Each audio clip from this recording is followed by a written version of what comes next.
from Riverside High School. It's neighborhood night as the Riverside Panthers host their next-door neighbors, the Ellwood City Wolverines, in this Midwestern Conference AA clash. Good evening. This is Ed Cody along with the Tiger Albert Campman to bring you all of tonight's action. And Albert, these two schools separated by what, a driveway practically. That's about it. And this rivalry, as long as I've been here, has been really, really high tech. And I mean, they used to surround this fence. The fans would be into it wholeheartedly from the whole week. And right now, the Ellwood City Riverside kids are in that locker room. They know each other inside out. They play baseball summer together. They swim together. They work together. This is a serious rivalry and between two great schools. It's the 34th meeting between the two schools. Riverside leads the series 19 games to 14. Already have two very young teams, but two teams moving in a different direction. Riverside 4-2, battling for a playoff position with Shenango in the Midwestern Conference for fourth place. They have a very good offense. They average 35 points a game. A quarterback, Ben Hughes, has thrown for over 1,000, 14 touchdown passes. A running back, Hunter Knopf, 891 yards. He scored 10. He averages 8.6 per carry. And then you have the coach's son, Nathan Shiro, wide receiver, 30 for 582 yards and 10 touchdowns for him. On the other hand, Ellwood City averaging just 4 points a game, and they've yet to throw a touchdown pass. Yeah, when you look at the two teams, let's look at Riverside first. They like balance. Ronnie Shiro is always wants to run the football. It's always been his number. But since he's come back for another tenure, he has thrown the ball more. And he valued the 2019 thoughts of the kids. You know, the kids want to throw the ball around the field. Joe Lamenza, who's in his first year, has put the RPO in the game. A lot of college teams doing it. The kids have a hard time adjusting to it. But I watched this practice, Eddie, and they're doing everything the right way. If the kids continue to believe, they will start playing the same way as Ronnie's team here does at Riverside. Well, he has a young team also, does Ellwood City. Lamenza with Tyler Powell was leading a rusher with 363 yards, and Ryan Gibbons, his junior quarterback, has only thrown for 318, but like you said, it's a new system. And they have another young player in their wide receiver, Ashton Wilson, who's caught 16 passes. So pretty much a learning process. They're both young.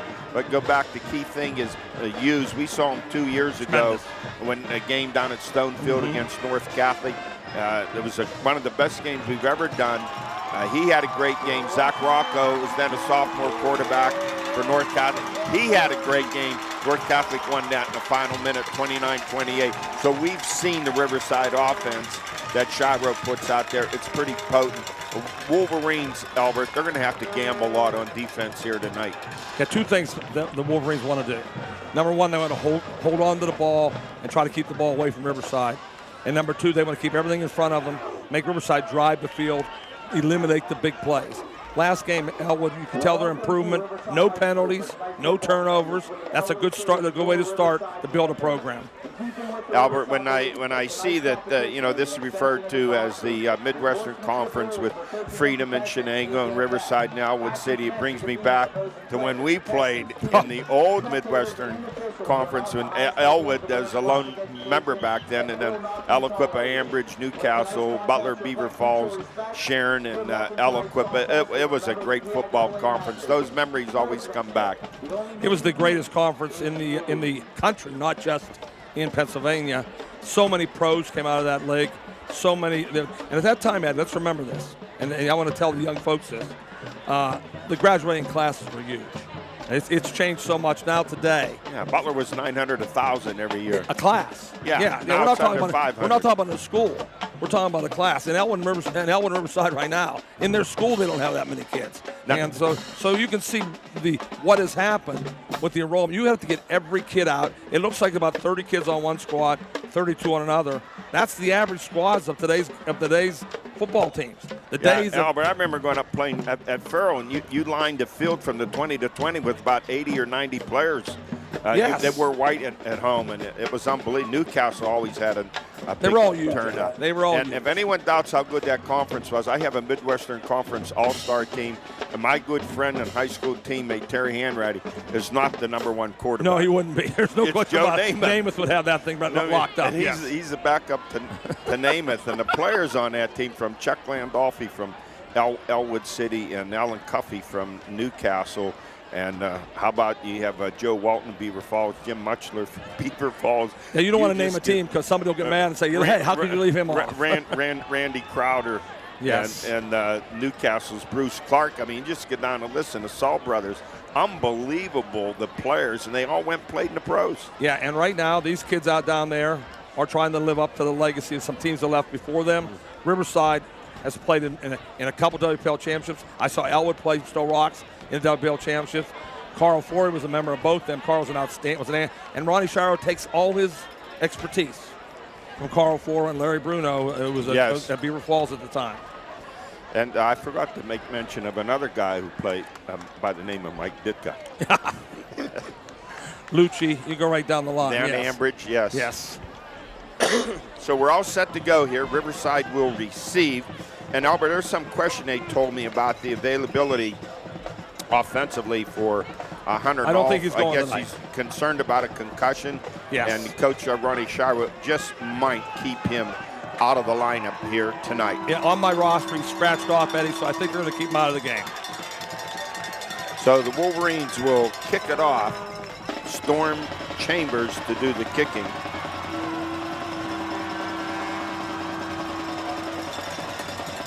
Dante Phillips, looks like Josh Bishop back deep for the Panthers. Short kick. They changed to Ryan Gibbons on the kick, so he kick it short. And return up over the 35 to the 38-yard line. And returning that kick for the Panthers was Brody Barton. And Brody took it back for about 12 yards. They're going to start in good field position at the 40, Eddie. I think Coach Shire will be happy with that initial field position. Riverside comes out, slot to the right, flanker left. Motion. There's a jet sweep. There's to the old jet left. sweep.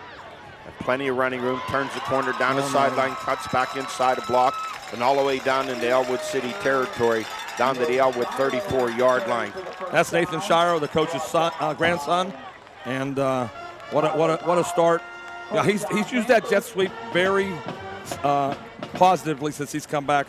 Riverside's known for that jet sweep. Well, hey, I know when you say that's Ronnie's grandson, thinking it was his son. Yep. So 1st and 10 for the Panthers. Left hash. They're moving left, dressed in green jerseys, white pants. Straight ahead handoff on a popper up the middle. Short gain, maybe a half yard on a play. Great play by Rodney Grimes. Great penetration. Elwood's going to be looking for that all night. A handoff, and he was down immediately.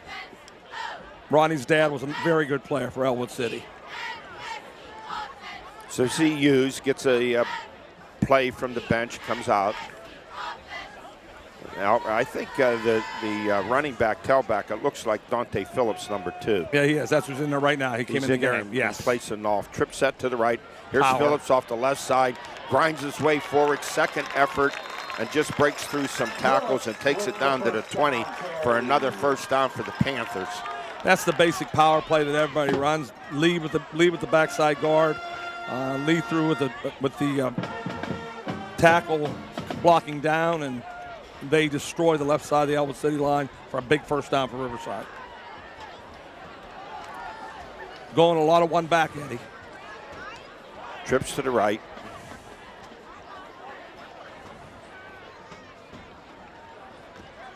He's going to give it again to Phillips. And maybe gets just 1 yard, if that. Let's make it 2nd and 9 at the 19. Nice play by Storm Chambers there, and Rodney Grimes again, hold him to a short 1 yard gain. We just know sooner or later with the trip set that they have something cooking over there. A lot of bubble screens, I think. That's you look for that. Our slot to the left, flanker right. Here's Shiro carrying on a sweep to the again. right. Gets a block, turns the corner, comes down to the 5-yard line where it will be 1st and goal. As I said previously, the jet sweep is a mainstay in Ronnie Shire's Riverside attack. And you have to get up the field. If you don't, he's got the corner turned immediately, Eddie. So they will have it. The Panthers 1st and goal at the Ellwood City 5-yard line. Ellwood City's so young. And giving up 38 points a game, very young. Yeah. Both teams young, but I think Ellwood, you're right, Albert. Oh, they're probably even They're younger. playing 9th graders and 10th grade. Yes, There's Phillips, and he's going to walk it in for the score. So Phillips in for Hunter Nolf, takes it in for the score. Riverside, on their first possession, they go 60 yards. Well, the right side of the line was key there. You know, led by Hoover and Ross Rosenberger and Kingston and Zellum and Hurd, just open up a gigantic hole. Very seldom did you see somebody go walking into the end zone. Use the hold. Shiro to kick. It is up, and it is good. .73 on the season for Nathan Shiro.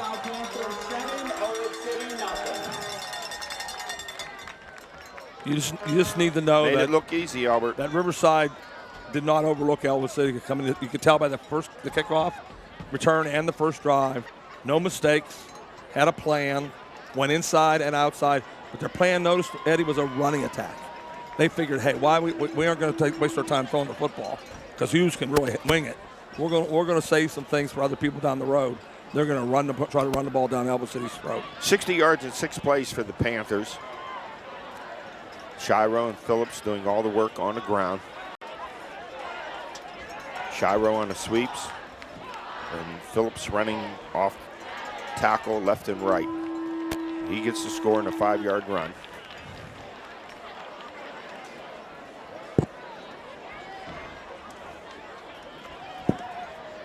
Ashton Wilson is back, I think along with Zach. Is Tyler Powell back there too? Or is it? I know I need some lights here in the press box. Struggle to see that. We're trying to see the number. I know Ashton Wilson's one of them. Shiro's kick taken at the 3. And a return out over the 20 to the 22-yard line. Nate Shiro on the kickoff. I don't know what's on my list. Albert, I thought that was number 2. It was number 2. It's not There's no number 2 on the roster. Yes. Sorry about that, folks, but we'll try to find out who that is. 1st and 10 for the Wolverines at their own 23. Ryan Gibbons, junior quarterback. There's their RPO right there. Good hole. There's Powell. He finds a huge hole. Cuts out across the 40, the 45, and up to the 46-yard line for the junior running back. Read option. As I said, Coach Lomenza brought that in from college. The RPOs is a major part of their offense. Broke through clean. Great start for Tyler Powell and the Ellwood City offensive line. Pick up a 23 on a play. Trip set to the left. Wing right. And a sweep to the left. He's given hands off. A nice running room. Out across the 50, down into Riverside territory, down to the 45-yard line goes Ashton Wilson. So two teams mirroring one another in their offensive plays. Yeah, that was a beautiful jet sweep, beautiful blocking. Ashton Wilson was an excellent junior high quarterback. I watched him play, so he has some moxie, knows how to play. Great start for the Ellwood City offense. 2nd and 2 for the Wolverines at the 45. Howard, I think of the Wolverines, Ellwood City, and some of the guys I played for, really good players, like they had Chuck Landolfi and Bob Ladiano. I'm going way back now. There's a crisscross handoff inside to Powell, but the Panthers all over him, just waiting defensively, led by the middle linebacker, Tanner Levins. Nice play by Tanner. They faked the jet sweep, came back inside, but it did not fool the Riverside defense. So no gain on the play, bring up 3rd and 2.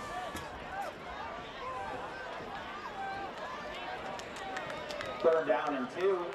Riverside leading 7-0, scoring on their first possession, going 60 yards in 6 plays. Ellwood go with a power attack here going into the eye. Hand off to the up back, and he's going to get the first down. A nice surge straight ahead, and I think that was Powell. They moved him up, put him in a fullback spot, and he picked up the first down. Already what I've seen of Powell, I like the way he runs. He's a hard-nosed kid. It's the truth. Up going north and south, which we liked, Eddie. We don't want those guys run to the sideline. What I really like is let's use your personnel the best you can. They moved the fullback there. Get that first down, Eddie. Picks up the first down, 1st and 10 at the 42 of Riverside. Powell, 5'10", 176-pound junior. And for Lamenza's first year, he's finding out a lot about his team, about his players. Yes. And he's played some pretty good teams so far. And Riverside's in a 5-man front. Here's a rollout, a dump off. Boy, it's too bad. If he was leads, open, yes he was. If he leads Powell, it just waited a little bit too long to throw it. As soon as Gibbons rolled out, boy, if he pops that ball out there right away, Powell's off and running. Yeah. One of the things about a passing game, you have to have the timing. You're right, Eddie. It was a little late. Ryan was being harassed by that time. So 2nd down and 10 to go for Ellwood City at the Riverside 42.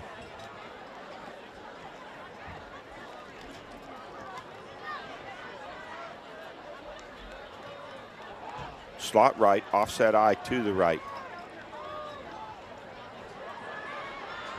Hand off to the tailback, and he cracks it inside the 40 and down, keeps moving the Powell down to the 37. I'm sorry once again. I think it's Zach Gatto. I think that's who it is. Who is it, Albert? I think it's Zach Gatto. I'm pretty sure that's who that is. No, who was number 8, but is number 2 here. They'll bring up a 3rd and we have about 5, 4. I think that's Zach Gatto.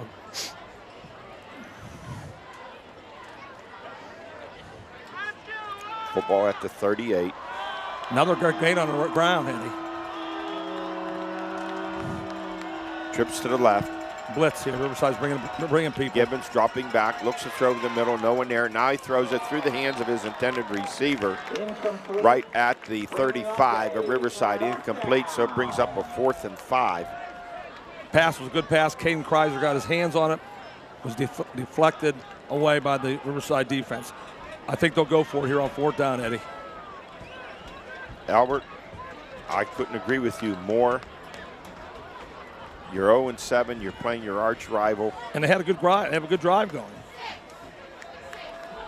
The way they blitzed last time might be a good time for a screen pass. Let's see what happens. Split left, slot right. Gibbons back, looking as a man open, complete nice. to Wilson.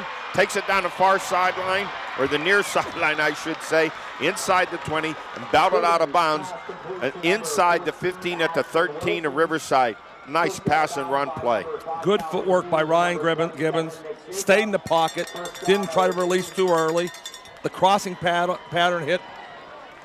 Oh, they got a holding penalty on Ellwood. It's bad enough we see this on Sundays, the yellow flag. I can't stand Sunday. I don't make me throw up in a booth. But Riverside wants a clean booth by the time I leave here. NFL, they should fire every official, start over. They think it's them. That's a big call because Ellwood City really was fired up there, Eddie. So they bring it back and they spot it at the 30, but they're still going to give them the first down. Oh, did they really? Yes. Wow, how could that call? I never heard of that, holding in the first down. 1st and 10 at the 30 for Ellwood City. Gibbons hands off to Powell. Fights his way just inside the 30 down to the 28. Gain of 2. Came out with a power play, Eddie.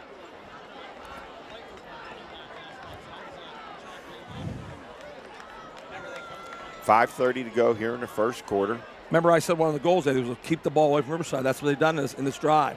Albert, nice crowd on hand here tonight over here. Yeah, I always filled in over Riverside. there. I like it. You look the other side. They're starting to rush around the fence, A lot of Ellwood yes. City fans. I formation. Gibbons on a little cross. And no room at all for Powell. Stuffed inside the interior defense.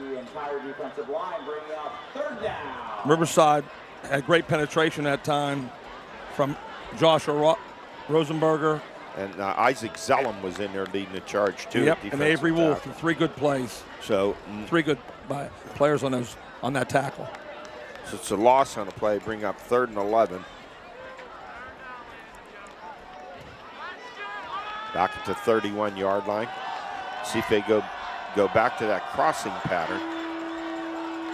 Wilson's going to get it on a sweep to the left. Nice Breaks run. a tackle, scoots through, finds a seam. Ashton Wilson, touchdown. 31 yards. I'll tell you, he surprised with the running player there, Eddie. Very I quick. think their expected pass. As I said, Ashton Wilson's always been a good player. I saw him playing junior high. He has a get up and go.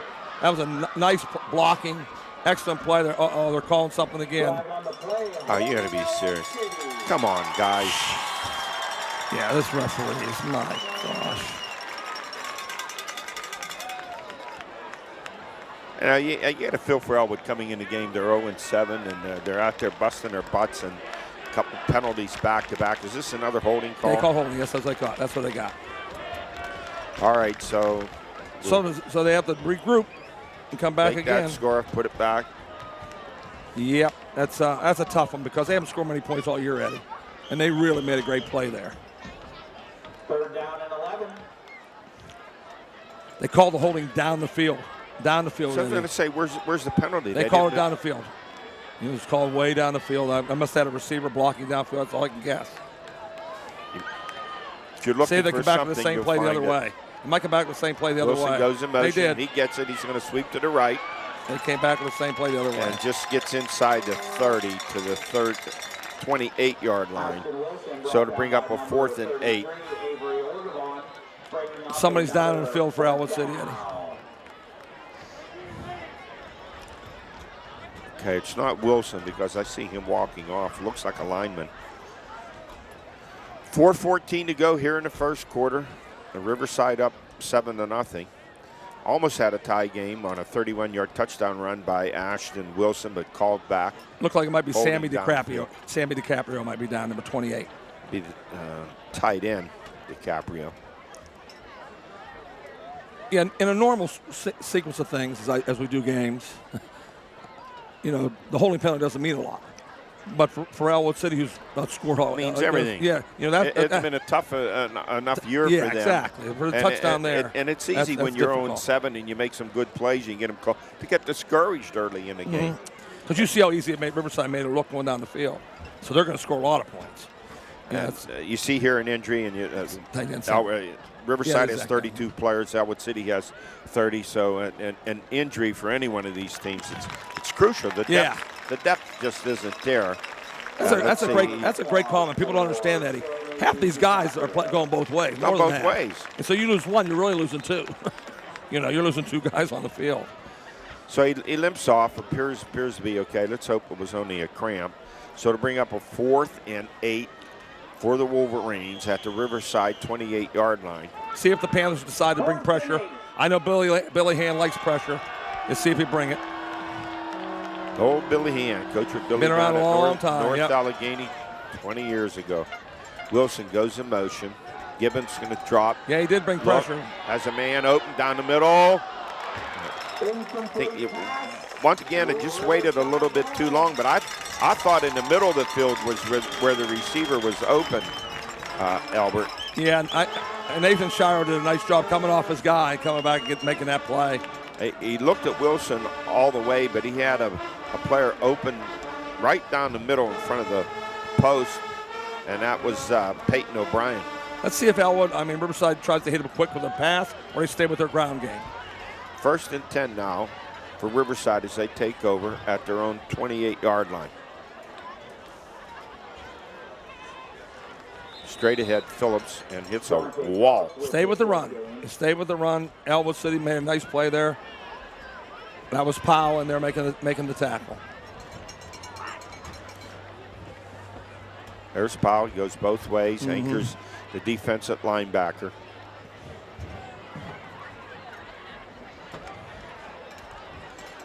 Second and 9 for Riverside.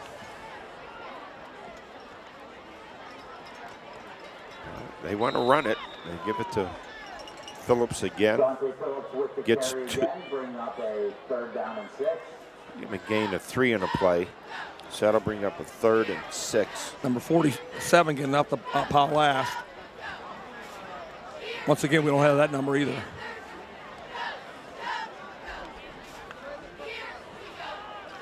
Two receivers wide left for Riverside.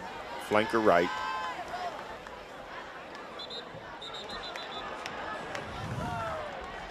The Ellwood City players are celebrating, so Riverside must have moved. Saying Riverside jumped. Uh-huh.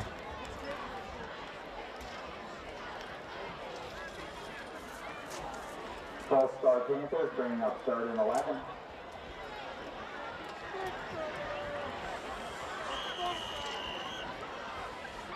Albert, we have a number of jersey changes that we just don't have. Yeah, players we apologize for, and there's watching. nothing we could do about it.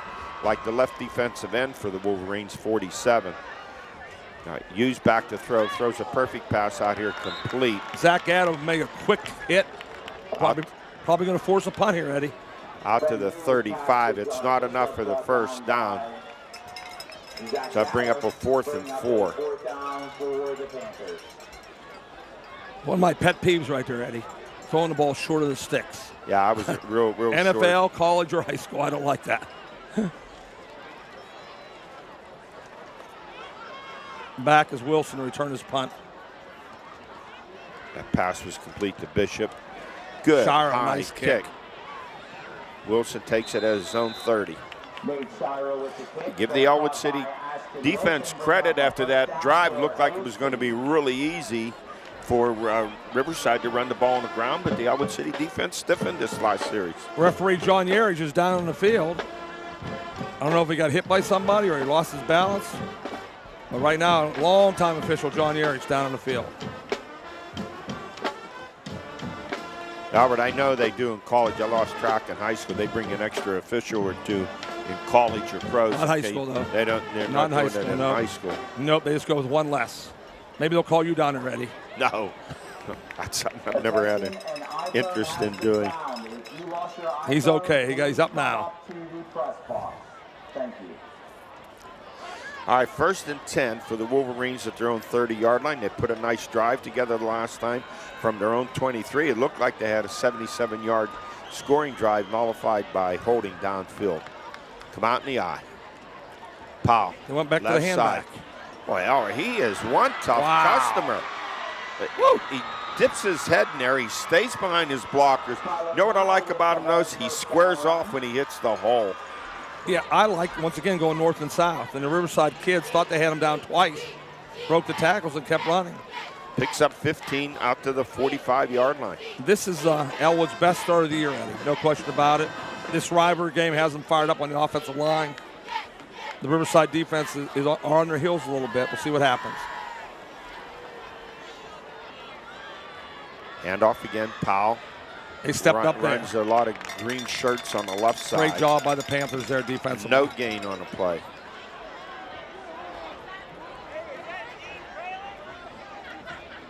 Last up They make was it a loss of a yard. Cason Conver was last up off the pile. But I like what Coach Laments is doing, Albert. He's trying to establish some toughness. Well, he shortened the game. Shorten the game. Yes. Run the football. This is how you gain some confidence in your run game. That word, Eddie, is very important in football. Toughness. Slot to the left, offset eye left. Here's Powell off the left side. This is Gatto. Gatto, and he cuts back inside. He's not down yet. Reaches forward, now gets up to the 49-yard line. Bringing up a Ellwood City 3rd down. So to bring up a 3rd and 6. They've had manageable downs, Eddie, down a distance. Not too many long distances. Riverside on a 3rd and 6 the last couple times has blitzed. Let's see if Coach Hand decides to do it again. Playing a lot of man in the secondary, Eddie. That means you got to have a lot of crossing patterns to get open. You know what I need right now? I feel like Gabe Lincoln. I need a candle or something a light, in huh? the press box of light. Harder and harder to read my depth chart. Yeah, they blitzed again. Gibbons back to throw. Man open. Caught. No. Dropped. intended for Wilson. Would have been a first down at the 39. Thought he had it, but wasn't an easy catch. Yeah. Anthony Spatafor did a nice job of breaking that up. So 4th and 6. And that's the end of the first quarter of play. That was a fast one, Eddie. 7-0. Riverside at the end of one, and it's been a good, solid first quarter of football. Riverside took the opening kickoff, marked 60 yards in just 6 plays, with Dante Phillips scoring on a 5-yard run. Shiro the kick, 7-0, and it looked like the Panthers were off and running. They kicked off, and Ellwood City had it at their own 23. They marched at 77 yards in the end zone, nullified by holding penalty by a lineman, and then another holding penalty downfield that nullified their drive. And then the last series, they stiffened defensively. So we go into the second quarter with Riverside up 7-0, and it's 4th and 6 for the Wolverines, right at about midfield. Both teams have to be pleased. Riverside has to be pleased with the scoreboard, having the lead. Ellwood has to be pleased how well they played. Going back deep,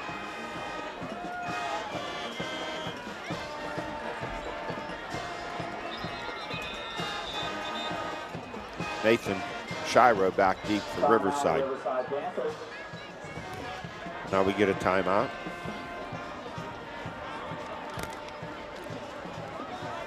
They had somebody run on the field. They almost had a 12th man run on the field. Number 2 is coming on right now. Dante Phillips is coming on, replacing number 3, Brady Barton. It's Brody Barton, thank you. Gibbons, a quarterback, is your punter for Ellwood City. And Ashton Wilson does the snap, and that's what we talk about, how you got a lot of dual duties in these games. And he's a backup quarterback, too. Yes, he's a really good quarterback. Now, I was coming here thinking Ellwood didn't have any skilled players. That's not the case. No, they've done well tonight. They just had trouble this year getting the ball into the end zone. Yeah, and he's scoring 4 touchdowns. Ryan's a 2-year starting quarterback. Ryan does a nice job. Gibbons, too. It's very pleased, both teams, with how they're playing. Short, wobbly kick, and it will go out of bounds at about the 25-yard line. 1st and 10, Riverside at their own 25-yard line. Let's see if Coach Shire goes back to the jet sweep. That's been his most successful play, going wide against the Wolverines. Let's see if the assistants have set that down and say, hey, let's go wide, Coach.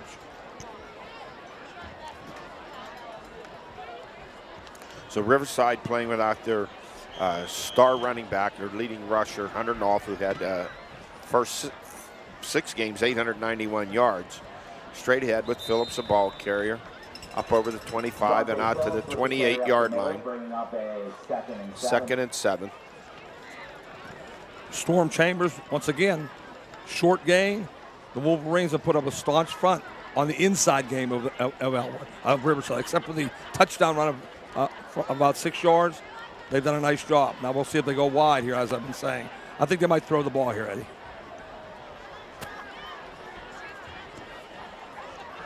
Hughes back, fires out here in the flat, complete. Not enough for the first down. Out to the 34-yard line, complete to Shiro.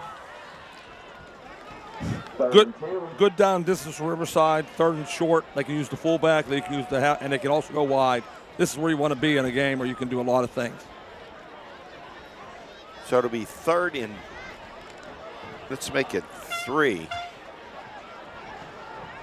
Out at the 33-yard line.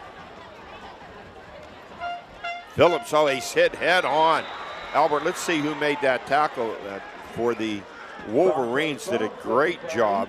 That looked like Zach Gatto. I think it was Peyton O'Brien. I think it was Number 9, Peyton O'Brien. Not number 9, and there was someone else involved in it. They just got to the line, though. First down. Nice. He got the first down. No, yep, he's short. He got the first down. No, he got it. It's 4th and 2. No, he got it. Serious? Eddie. He got the first down, Eddie. Okay, they haven't moved the sticks. They're throwing me off. Yep. Wow. He got the first down. Nice tackle by Peyton O'Brien. Out at the 35, 1st and 10. That's a form tackle, Eddie. Yeah, he just got it by what did Bob Prince used to say, a gnat's eyelash. Yes. The stop and go. Hughes back. He's going to throw the home run ball to Shiro down the left side. Shiro runs just through his fingertips at the 30-yard line.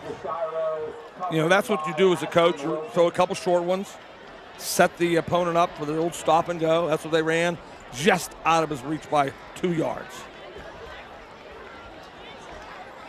2nd and 10. The clock stops. 10:24 to go here in the first half of play. You can see the great ball that Ben Hughes throws deep. Beautiful touch when he throws a deep pass.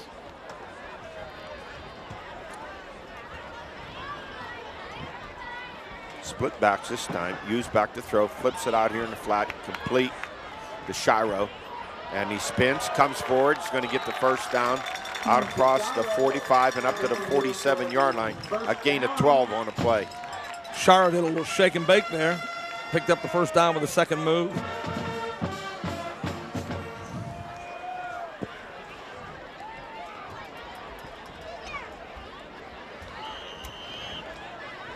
Hughes gets a play from Coach Shiro.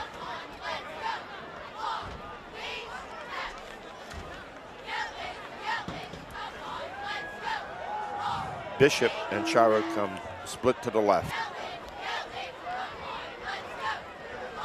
Phillips off the right side, nowhere to go. Ellwood City being pretty stout against the run. Yeah, they are. Tonight, Ellwood. Noah Bunny made a nice play there. Noah had good penetration. He was excited. That was very nice. 2nd and 10, no gain on the play.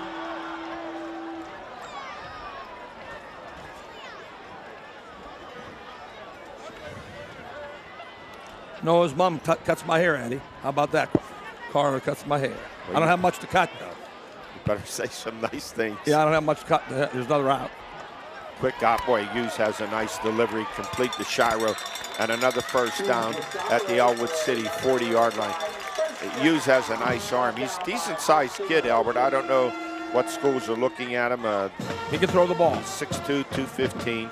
Ellwood has to get up a little press coverage, Andy. They can't keep giving up that easy. That's called pitch and catch. 1st and 10 at the 37. Single setback. Hughes back. Going deep. Wants to look deep, and he's going to be corralled and finally brought down and tackled. Brought down by Noah Bunny. Noah Bunny again, two big plays. I'm getting a nice haircut now. Bunny, his senior defensive tackle. A loss on a play of a yard, so that'll bring it 2nd and 11 for Riverside at the Ellwood City 38. A lot of people watching this game are surprised at it. I'm telling you, this rivalry brings out the best in Ellwood City and Riverside, and tonight's brought out the best in Ellwood City.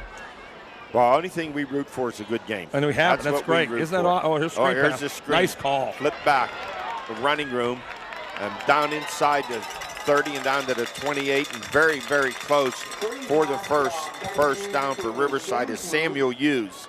Very nice setup. You talk about the timing and the lineman getting out front. Ronnie had to be pleased with that play. That was set up beautifully by Riverside Panthers.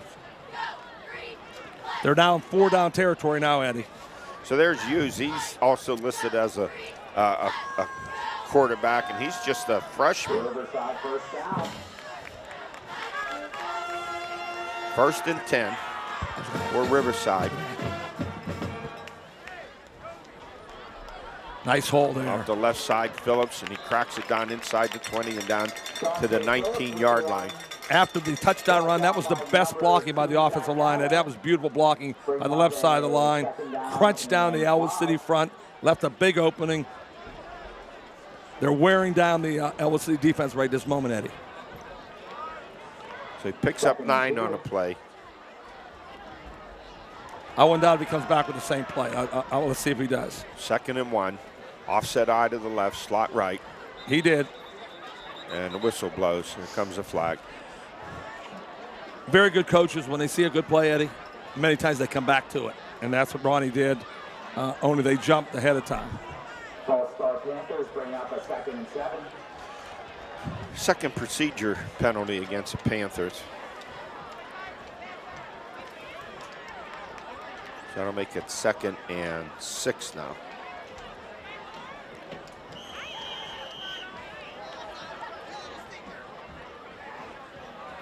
He's going to get a lot of running in. He runs a play, runs to the bench. I don't like that. You know how I feel about that, Eddie. I don't like quarterbacks running off and on. Split backs. Boy, they got everybody on the line of scrimmage. Here was like an 8-man line. Here comes the reverse. Shiro finds a hole, breaks through, down inside the 15, down to the 11, and a first down for the Panthers. You set that up, Eddie. A lot of fakes inside. You jump inside, then you come back around the end. You know, Ellwood, what I'm seeing, the split backs here by Riverside, what the 49ers are using now, they're going throwback. They're using 2 backs in a backfield. There's not many teams use fullbacks anymore. No, they're using 2 backs. Yep. I think it's thrown, so far it's worked for them. There's a set play, off tackle, power play again. There's Phillips, left side. At both arms on the football, takes it down to the 5-yard line. Nick Magnifico made a nice tackle there. They had that set up. He bounced to the outside. Riverside now is wearing down the Ellwood City front, getting 6-7 at a crack. There's another young player, another freshman, Magnifico. So many young players. Yes, a lot of freshmen and 10th graders playing. Let's see if they come back to the left side again. They've had great success bouncing this ball to the left side. See if the power goes to the left side again. Yeah, it looks like they're doing it again. I formation, strong set to the left. I would say it's unbalanced left, but you're going to roll out. Has a man open in the end zone, touchdown. That was a really nice call. Dante Phillips. That was set up. That was set up beautifully. I thought they were going to run left. So if I thought they were going to run left, Ellwood thought they were going to run left. Pulled it out, wide open in the right flat. Very nice call by the Riverside Panthers. Used the Phillips 5-yard TD pass.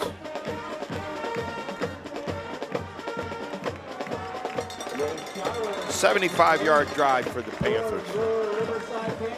That was an impressive drive. Very impressive drive. Did it through the air, did it on the ground.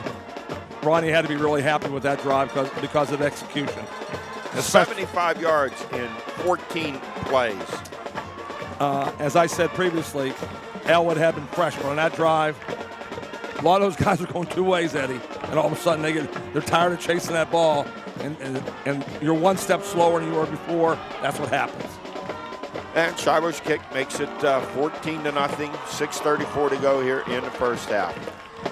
Yeah, it's pretty nice. A couple years ago, I went to see the basketball practice with Coach Rorick. He says, I think I got a pretty good player move in here. I said, it's Nate Shire.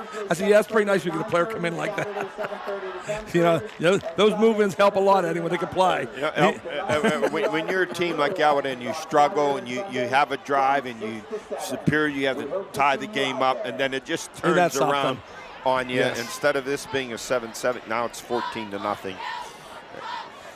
And when I said I saw disappointment in Ellwood not scoring, because I knew Riverside was going to score some more points. And that's why. And what do we want to see? We want to see a great game. So that's why I was disappointed. I'm impressed with Riverside, how Hughes manages the football, the precision of their offense, and how they mix it up. Very well, Coach. How they mix it up. Shiro's kick, taken at the 7-yard line.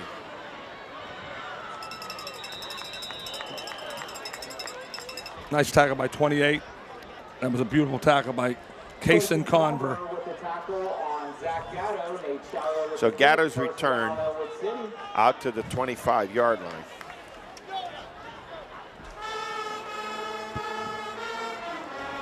First and 10 for the Wolverines. This is a big drive for Ellwood. You don't want to give the ball back to Riverside before this half. You want to try to drive the field if you can, because you can see Riverside can score. Powell off the left side, and not much there. The read option. That's the play they initially ran the first play of the game tonight, Eddie. Give me a yard. Riverside did a great job of making the adjustment there. They probably went to the sideline, talked it over what they want to do against the read option.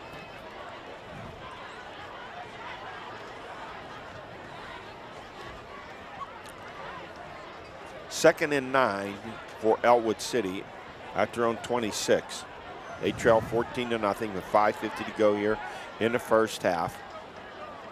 There's a sweep to the right. Ashton Wilson, he gets that jet sweep a lot for Ellwood City. Ashton Wilson brought down by number 33, Avery Orgabon, bringing up a Ellwood City 3rd and 5. Avery Orgavan on that tackle. Nice tackle, Avery. Big play here early in the game. I mean, that you can't give the ball back to Riverside right away because the defense will be tired. They got to hold on to the football here. 3rd and 5.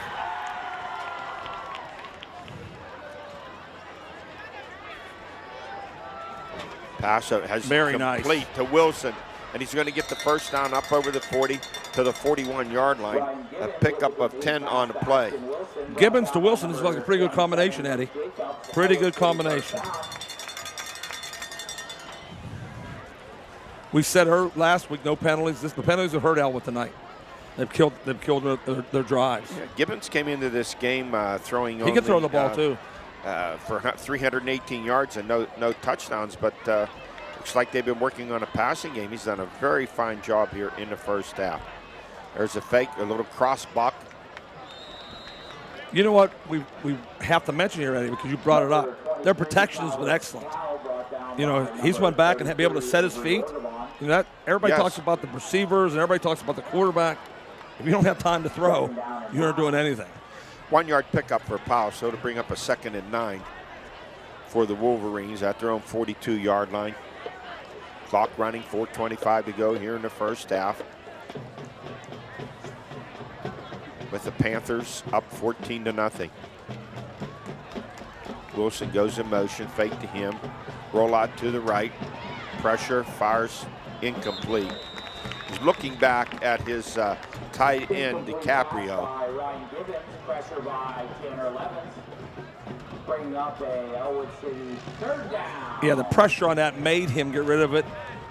I know that Sammy DiCaprio wanted to pull up and come back and get the ball, but his momentum was coming towards us. Couldn't get back and get it. And that pressure coming from Levens, the linebacker. I guess he's up on the left side as a defensive end. Right. See if they get pressure. Yeah, So they got the linebacker. 3rd and 9. Linebacker's up the gut right here, Eddie. Here they come. Here they come. And he's going to get sacked and dropped for a huge loss all the way back to the 34. A loss of 8 on the play. Bring up a 4th and 17. That was a defensive scheme sack. That wasn't any of the kids missing their blocks. They got outnumbered in the gaps, Eddie. When you read that, you have to have a hot receiver and get rid of the ball quickly. So Gibbons back to punt. Shiro back standing at his own 40. Shiro's thinking about returning. He moved up this time, Eddie. He's thinking about returning this one. He moved up. High, wobbly kick. Nope. Shiro, fair catch at his own 38. Brian Gibbons with the punt, Nate Shiro with the fair catch. 1st and 10 Panthers at their own 38. So 3:27 to go here in the first half. The Panthers up 14-0. Albert, I'm looking for them to come back and try that deep toss to Shiro. They nearly connected with early in this quarter.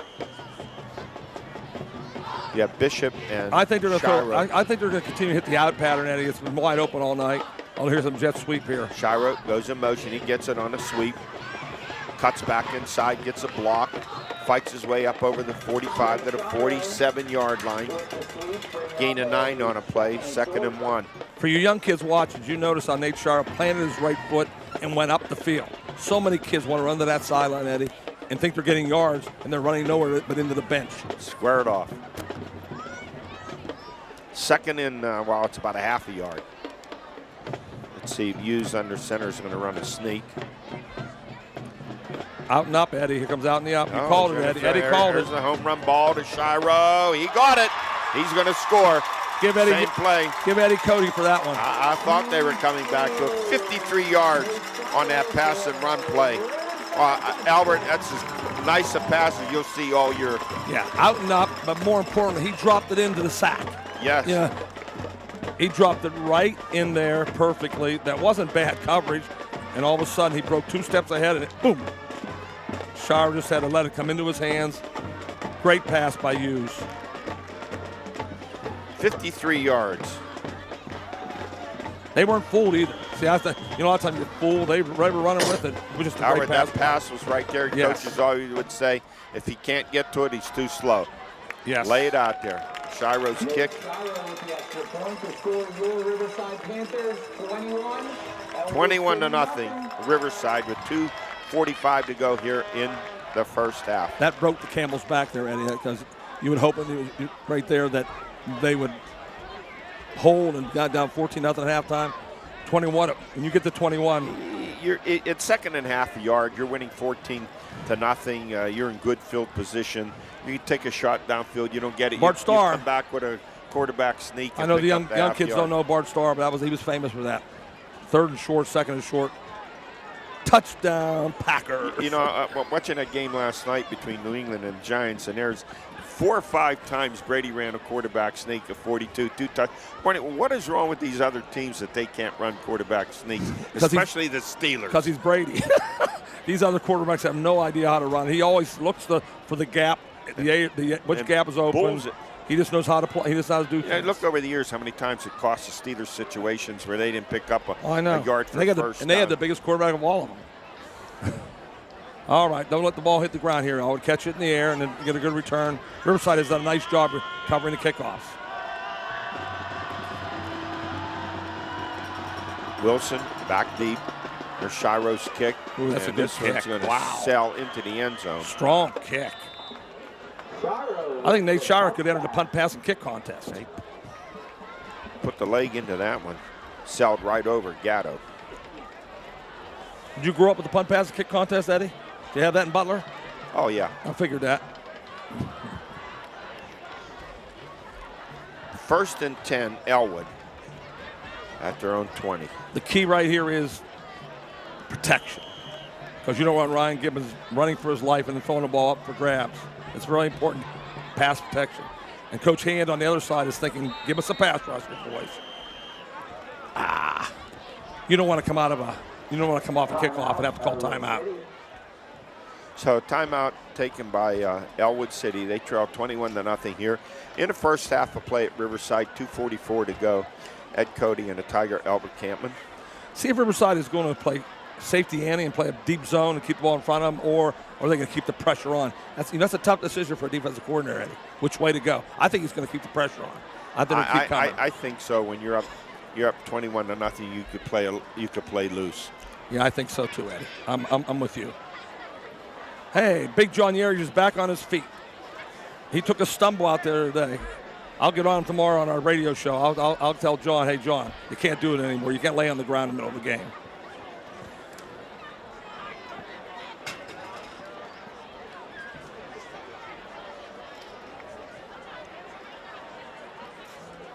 Okay, so what do the Wolverines want to do? They just want to play it close to the vest? No, I don't think so. I think they'll throw it. I think they're going to throw it, Eddie.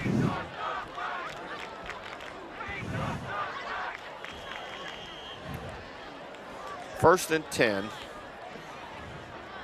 Ellwood City at their own 20-yard line. Josh Bishop covering wide right, way out to the outside. Sweep to the right. They went to the jet sweep again. Nice cut. I'll tell you what, he is a tough customer. And the ball, I saw it come out, down. Eddie. No, he was down. No, he wasn't, Eddie. He wasn't down. I thought his right knee was down. He was not down. The ball comes flying out. We don't have the replay. Previous play. No, we don't. It was under further review. Yeah, I thought the ball came flying out early. Did you? Well, I wish we could see a replay. I thought his right knee hit. You know what's interesting? The ball they did play conservative. They said, okay, let's go in 21-0, and don't they turn the ball over the first play. Let's see if he goes for the throat the first play or runs the football here. They ran off the left side very successfully tonight. Ran off the left side again. There it is. Phillips, and he's going to be dragged down from behind. Very nice play by Storm Chambers. Storm Chambers, a defensive end on that tackle. Storm's a nice football player. Brings up 2nd and 7. If Storm didn't get him from behind there, Eddie, he was going for a long way. Offset eye to the right. They had that one playing. Counter and the Wolverines all over that play. Led by their defensive tackle, number 74, who stormed in there and made that play. Rodney Grimes, very nice. That was looks like a broken play or something. I don't know what that was, a handback or. Lost it 2. There was something wrong with that play. Watch for Shire run the deep out here. 3rd and 9. Hughes looks, fires, man open.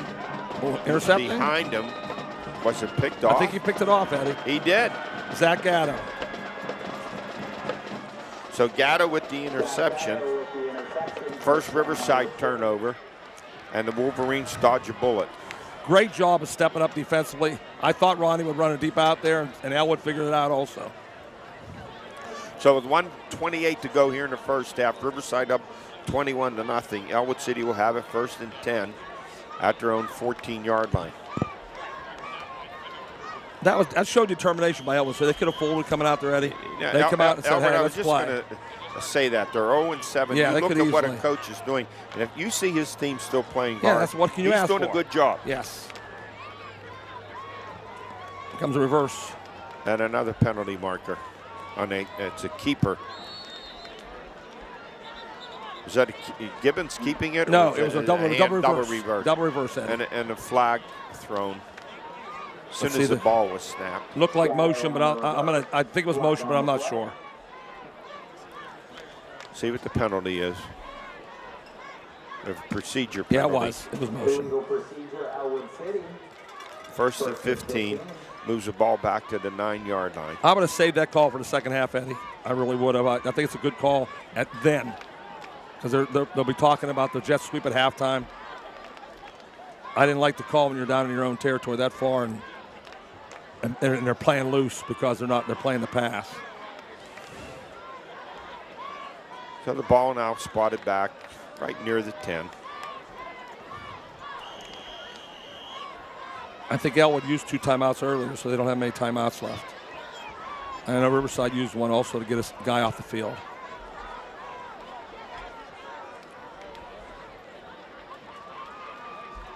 Quick flip out here to the right, and a quick tackle. It's incomplete pass. It was intended for Wilson. Samuel Hughes made a nice play there. Samuel Hughes made a very nice play. Hughes, just the freshman. Wilson's down.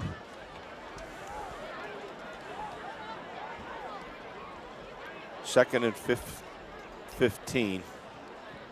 Wilson got hit on the hip. I don't know what. Yeah, he took a shot. He was wide open, exposed. Yes. And reaching up for the ball. Certainly hope he's okay. Stops the clock with 1:04 to go here in the first half, with Riverside up 21-0. Oh, they're doing it for a cramp. That's good news. I was hoping. I thought he was hurt a little worse. That's good news when you're stretching the leg.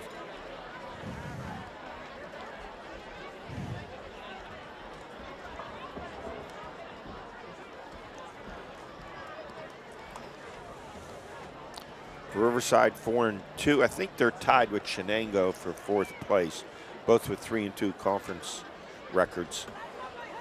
Yep, and what you want to do in high school football is try to get in the playoffs. Once you get in, Eddie, anything can happen. And it seems like Riverside's getting better each week. Yes. Their offense has been high-powered. They've scored a lot of points. Okay, there's a good sign that yes. Wilson walking off the field. Always a great sign. You get up a little jog off the field, no question. Coach Clemens is out there talking to the referees about something.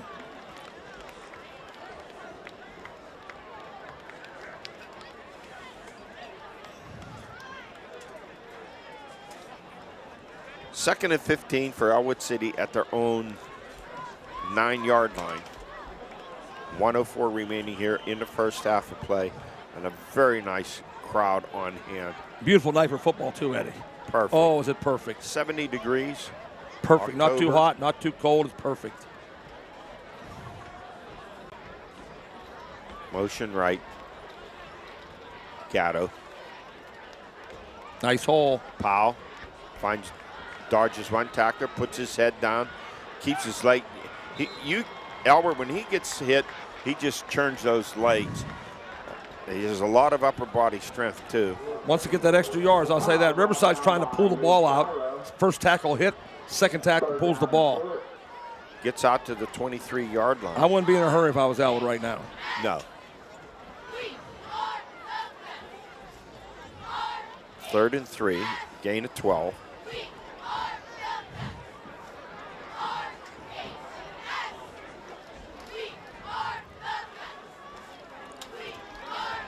Powell gets it again. He's going to get the first down.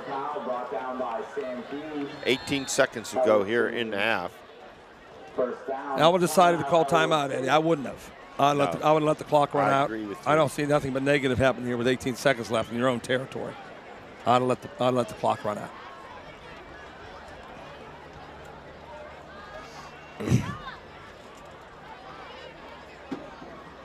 If you call the timeout, you assume you're going to take a shot deep downfield. Why not? I don't think you're going to take a timeout Yeah, exactly. and run the ball. Yeah, why call timeout if you don't? If you're going to run the ball, I right. agree.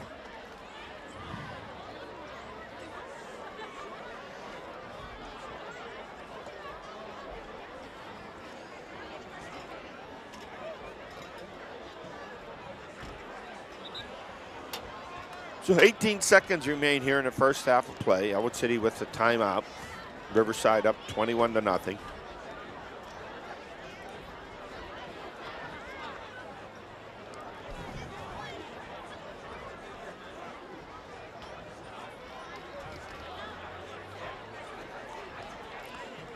No, I wouldn't be in prevent defense. I'd have somebody No, back. I don't see anything on the part of Riverside. I'd have somebody back at the 50-yard line right here. I wouldn't have so many guys up there. Jeez. All right, let's see. Trip set to the left Yeah, I'd have for the Wolverines. I'd have 4 guys back by the 50-yard line. Gatto goes in motion. He's going to get it on a jet sweep. And he's going to get maybe one. And here comes another flag. Did they call face mask or holding? Flag on the play.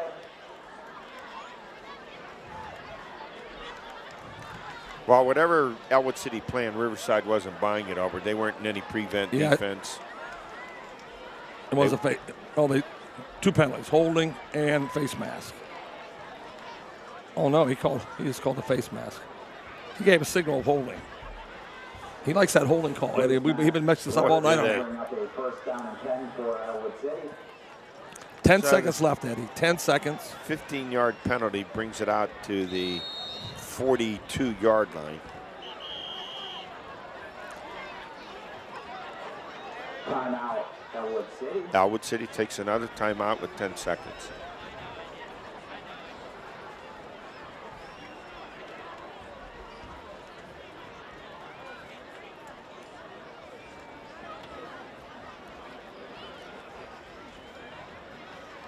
So you would think that Riverside's going to back their secondary up a little bit, but I don't see them going back too far. They didn't even budge. I know they did. Last play, they weren't buying anything after that timeout. They weren't.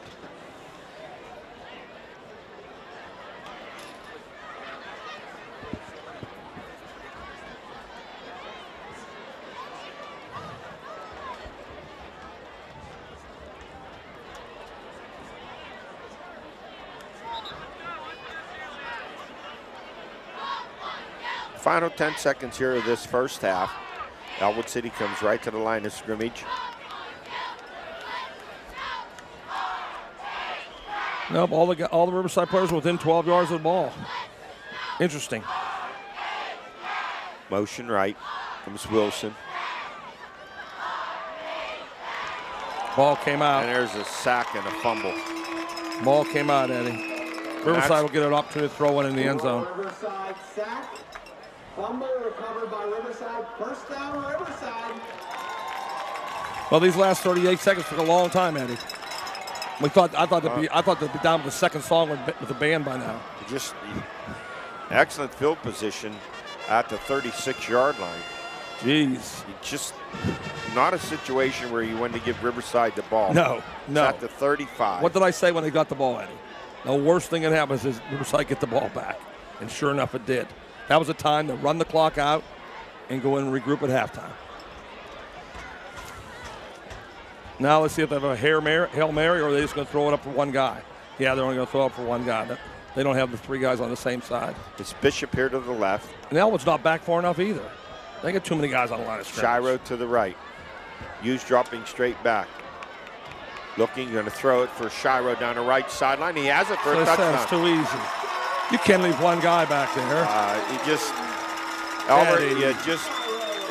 You didn't want to leave time on the clock. didn't want to leave time on it. You know they have one play. You got to put all 8 guys back in the end zone. Well, Albert, you could have avoided that by not leaving any time. We know. We call on that. The clock. Yeah, we're not a second guessers. We call it ahead of time. That was a time for Ellwood to run the clock out, and that was a time for to brush 3 and have 8 guys back in the end zone. He's back there one-on-one. So Riverside scores with 6 seconds to go in the half. Shiro's extra point. It is good. It really wasn't hard, Eddie. No. It wasn't hard. He caught the ball almost unattended. Wow. So Shiro already over 100 yards in receiving here tonight. Not a good way to end the half.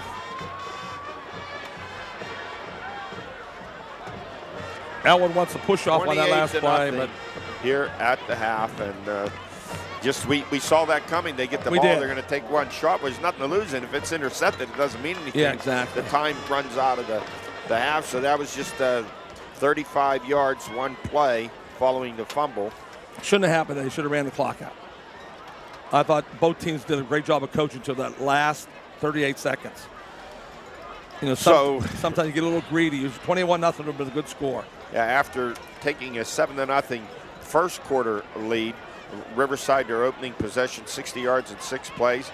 It looked like the Wolverines were going to tie it up. They marched, appeared to be a 77-yard drive, only being nullified by holding penalties on a touchdown pass to Wilson. So they brought that back. Would have been their first touchdown pass of the year for the Wolverines. And then after that, Hughes and the Riverside attack just took over. They scored again in the second quarter at the 6:34 mark on a Hughes to Phillips 5-yard touchdown pass.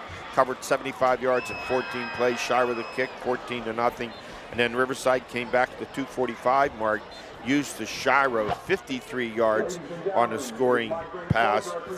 Shire with a kick, 21-0, 62 yards in 2 plays. And then here in the final seconds, actually Ellwood City preserved time for the Panthers. They took advantage of it on a fumble by quarterback Gibbons at his own 35-yard line. Boom, first play, used to Shiro 35 yards, and that's the way it is here to half, 28-0.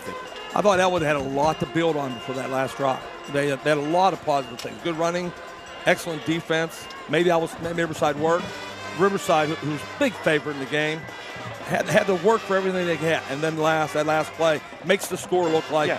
And you say, well, what's the difference? 21-0, big difference. 28. Big difference. Big because difference, you go in on how the kids feel right now. A negative result. Yeah, you exactly. give up a touch of 6 seconds left, and instead of looking. We've been there, both of us have been there. Yeah. We know that feeling coming into the locker room and out of the locker room is big, in a rivalry game like this. Well, we'll take a break, let you enjoy the bands. We'll come back with the second half.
Stand line with the 1980 romantic song, What I Like About You.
Tonight, the Blue Band would like to close with one of the many chart-topping hits from the British rock band Queen.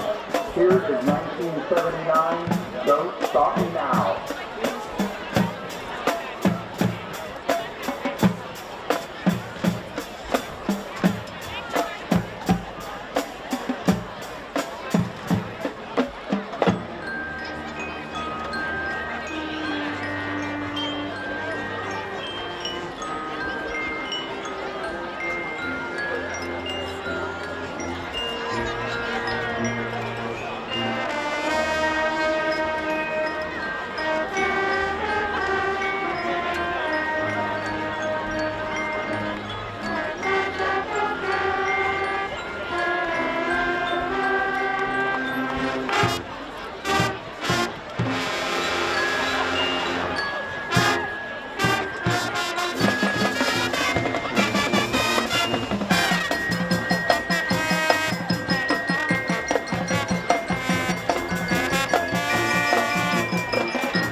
Marching Blue Band. The Blue Band is under the direction of Mr. Lee Caldwell and Justin Moore. Assisted by Janelle Fox, choreography by Emily Brown and Tyler Westfall, and under the field leadership of Jolene Smith and Rodney Odom. Thank you for supporting the Lincoln High School Marching Blue Band.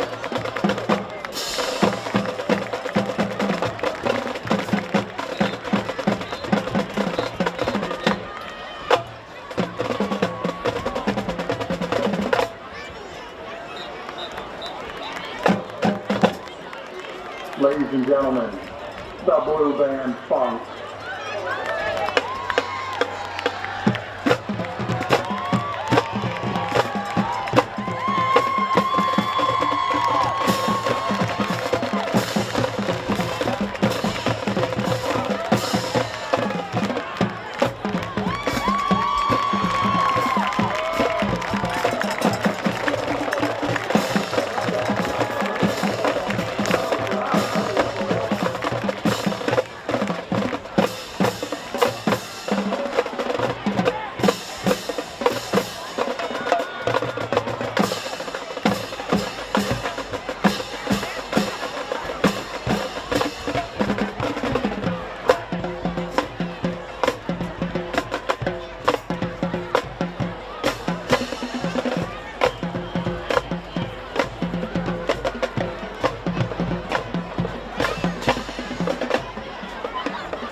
Ladies and gentlemen, please focus your attention to the 50-yard line. I am proud to present to you the members of our 2019 homecoming sports and their escorts in alphabetical order. Amelia Bailey, escorted by her father, Bronson Bailey.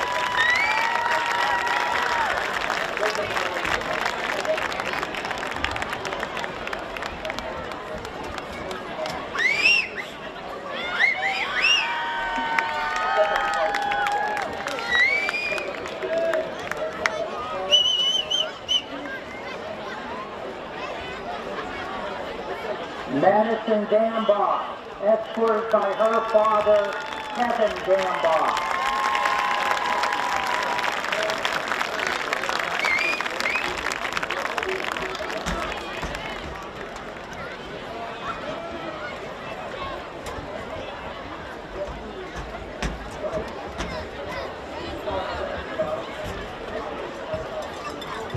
Grayson Gibbons, escorted by her father, Rocky Gibbons.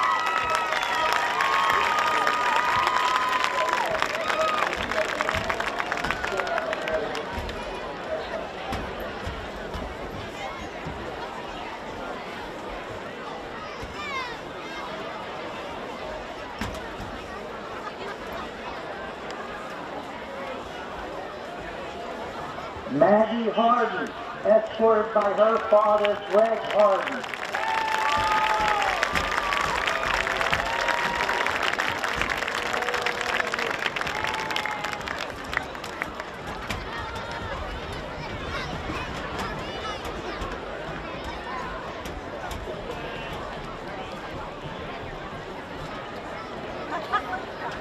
Marley Wolf, escorted by her father, John Wolf.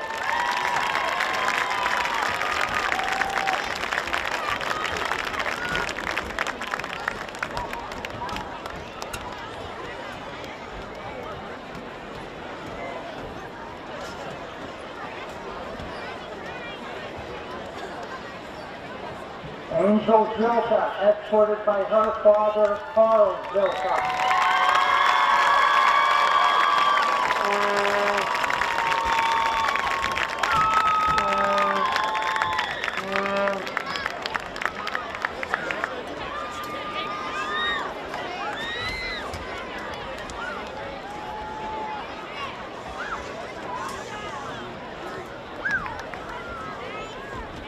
Before we announce the crown bearer and queen, the senior class would like to extend a special thanks to Brockers Jewelers for donating the crown and to Posey's by Patty for donating the flowers. We appreciate your continued support.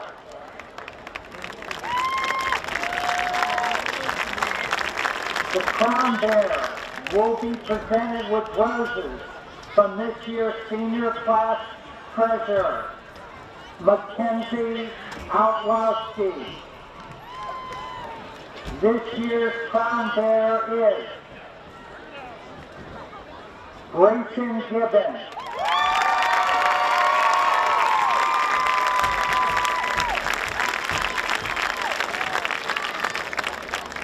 Grayson will now crown the new 2019 homecoming queen.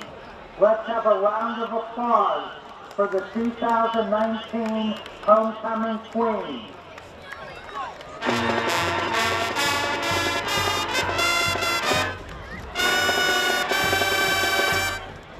Angel Zilka.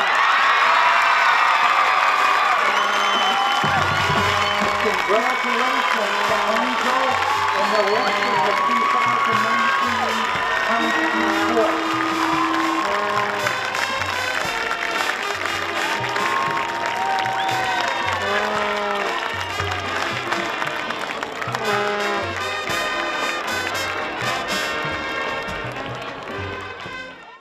Not long ago, this is what it meant to have TV everywhere. The idea of taking your favorite shows and movies with you everywhere was a dream. It was an impossibility. Not anymore. You're mobile. Now, so is your TV. TV Everywhere gives you access to the programs you love. And the best part? It's included free with your Armstrong subscription. Simply verify your Armstrong subscription on your favorite channel's app or watch on ArmstrongOneWire.com/TVE. Your content, your way, whenever you want it. Armstrong. Life made easy.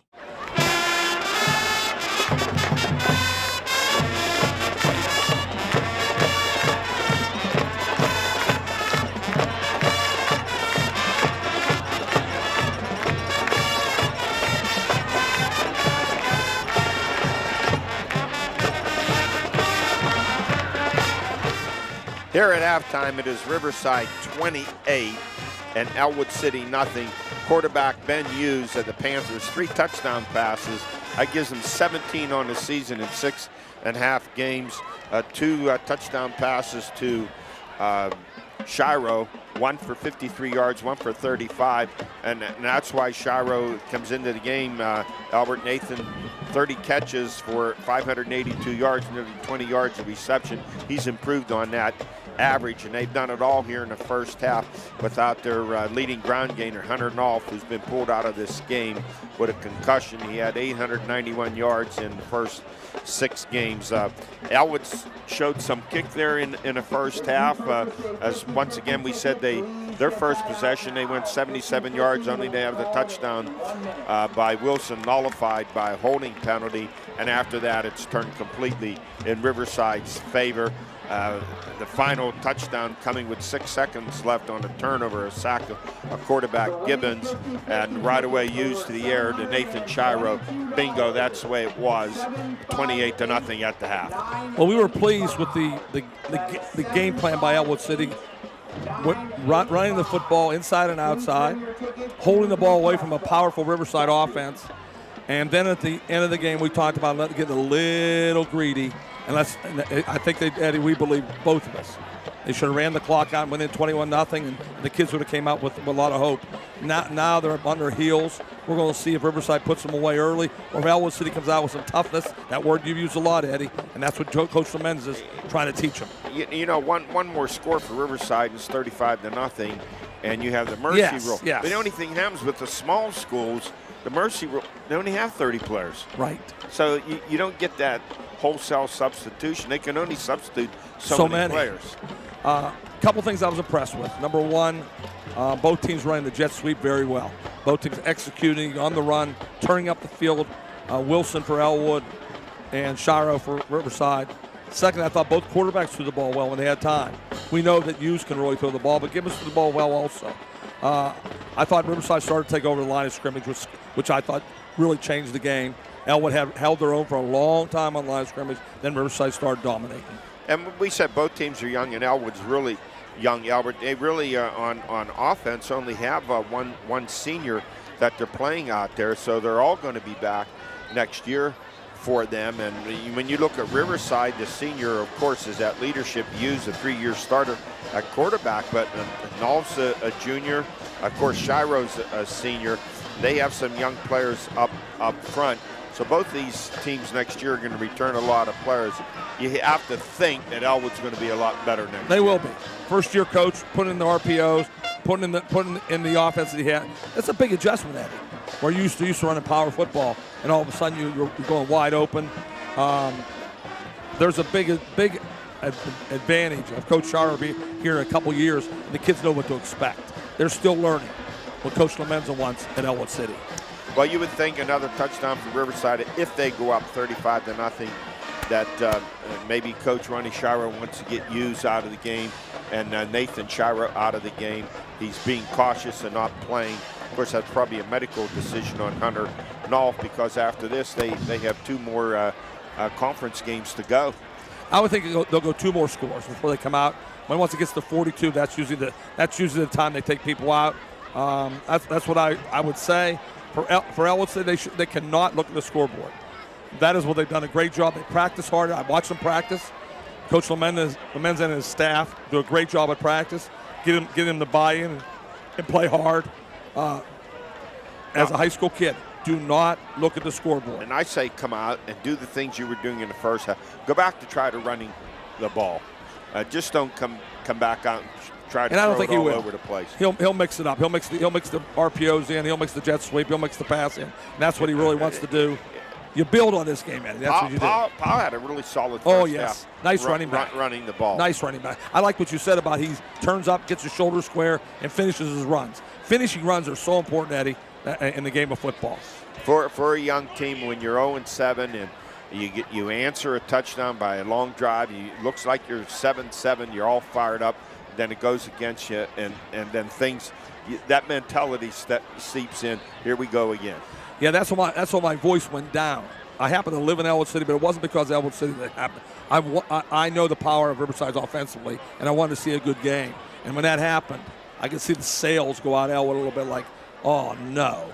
And it ended up happening there with a 28-0 lead, just what I thought. So let's hope. Let's hope that Ellwood City gets better in the second half and Riverside builds on their playoff run, as Coach Shire was looking forward to a great run in the playoffs. Well, you look at the Midwestern Conference, Freedom is our number 4 ranked team. They're 7-0, so I'm just saying how good Freedom must be, because this is a pretty good Riverside team. Freedom and New Brighton are very good. New Brighton has 1 loss. Yes, and Riverside and Shenango are fighting for the other spots. So they're going to take 4 out of the conference. They take 4, yes. Playoffs. They take 4. So even though Elwood's, this is a big game for Riverside to get that other win. Oh, yes. Depending what happens with Shenango, they at least remain tied if Shenango wins. Like you say, they're tied. If they played Shenango yet, or they go head-to-head here later this They'll season? go head-to-head. I'll have to check and see. I'll have to check and see what they did with Shenango. But you make a good point. It's already week 7. It's going so fast. So you only have a couple more weeks. You got to get better right now. That's all. You got to get better. That's the way it works. So Ellwood City will receive to start this second half of play. Let's catch the ball out in the air and get good field position and have a good start. For Riverside, they're going to try to cover it and try to keep it inside the 25-yard line. Sharo had a great kickoff last time into the end zone. Gatto back deep. Now is Wilson back there? He took a little bit of a shot. He's back He's still back there. Shiro to kick it off and put the last one into the end zone. Let's see what the Wolverines have here to start this second half. Riverside up 28-0. Panthers 4-2 in the season. Played one less game than the Wolverines, who are 0-7. Gatto finds a seam, comes out across the 25 and up to the 29-yard line. 1st and 10, Ellwood City. Just missed go through that gap. But a great tackle by number 1 and number 2 for Riverside, Sam Hughes and Dante Phillips. Nice job of covering the kick. Now there's another young player. Gatto's a sophomore. Well, they have so many sophomores playing. When we say young, a lot of times we say juniors. No, this is not a junior. This is a sophomore late in class team. Art Gibbons checks into the huddle. Wolverines break. White uniforms, blue trim. That Wolverine Michigan-like helmet, I formation. Powell, the ball carrier, off the right side. Powers forward up to the 34-yard line. Powell brought down by Devin Barnes. Devin Barnes did a nice job of powering it up there. Barnes is only a 10th grader, too. He's a young kid for 285 for Riverside. He's getting that weight room. Look out, Loretta. Give him 4 on the play. 2nd down and 6.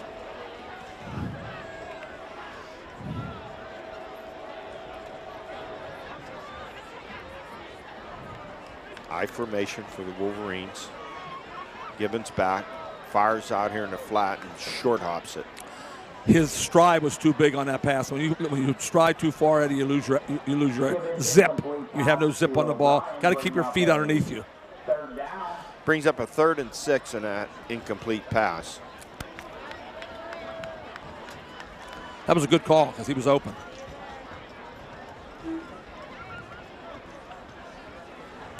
That pass was intended for, is that Tanner Levens? No, excuse me. That was Peyton O'Brien. I'm sorry. 2 number 9s. Good protection. Over the middle, complete to Wilson. It's a first down. He breaks a tackle, Ooh. spins, almost breaks it Yes, loose. he did. It comes into Riverside territory down to the Panthers 49, and he took a shot. He's another tough customer. Shiro saved the touchdown there. He saved the touchdown with that. Wilson has taken some shots here tonight. Yes. Tough kid.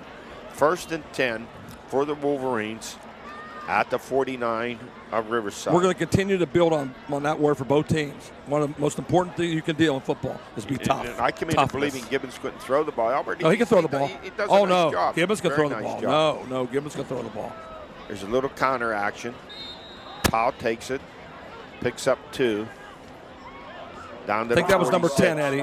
Okay, let's That was see number who 10. That was on his. That was Carter Lutz. Carter Lutz made that run. All right, he picks up 2 on the play, 2nd down and 8. Carter can be a nice track star for us.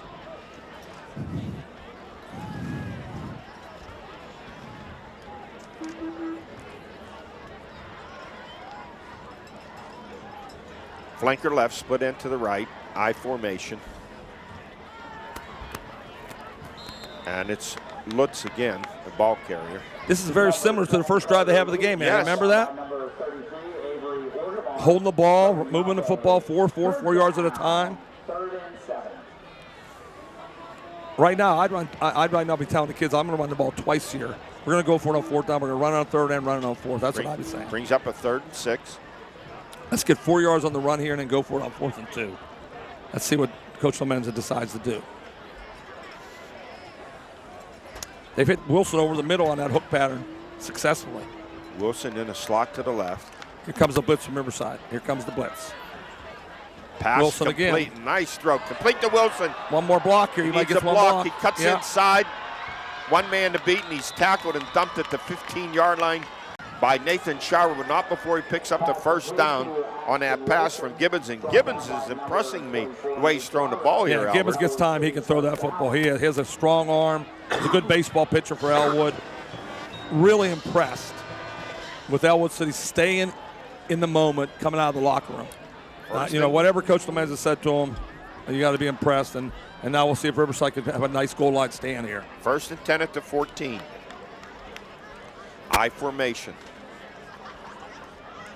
Handoff to the up back.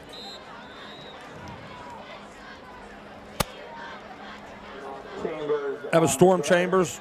Nice gain on 1st down, Eddie. Almost 4 yards, 4 or 5 yards. Chambers a big body in there at 5'10", 216. This offensive line is doing a great job on this drive, Eddie. Pass protection and running blocking. 2nd and 5 at the 9. Tyler Powell off the right side and gets it down near the 5-yard line, right at the 5-yard line. What is it, 3rd and 1 or 3rd and 2, Eddie? Should bring up a 3rd. I'm going to say in 3rd and 2. I think it's 3rd and 2, Eddie.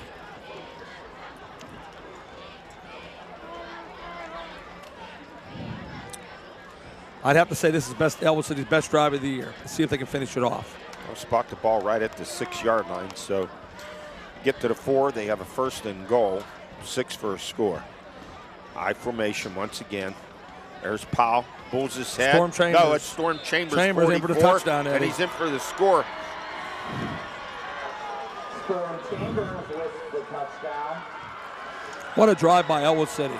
Showed a lot of guts there, Eddie. Now Riverside gets the ball back and see what they can do coming back down the field the other way.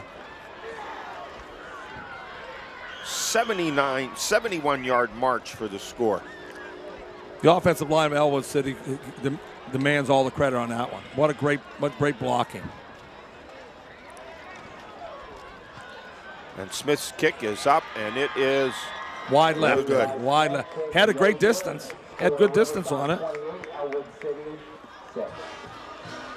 28-6. Okay, see if Riverside can regroup on offense here.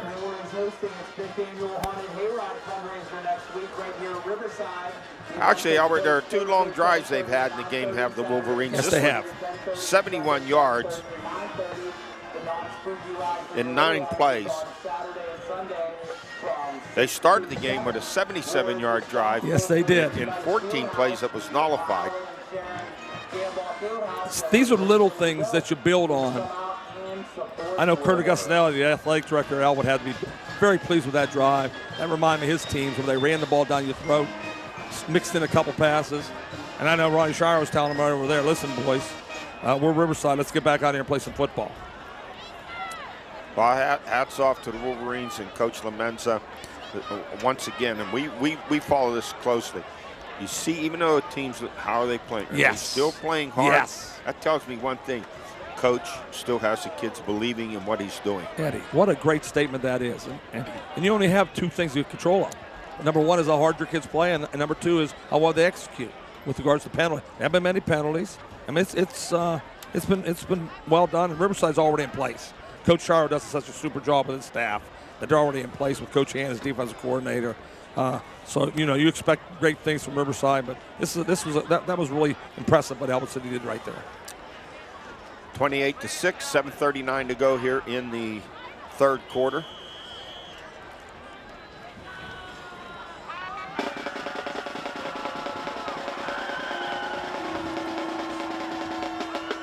There's the short pop kick. And let's see, it looks like that was Sam Hughes had the ball. Sam Hughes, number one on that. Yes. Very short return, that little pop kick. Wolverines not wanting to kick it deep. 1st and 10 for the Panthers. Excellent field position at their own 43.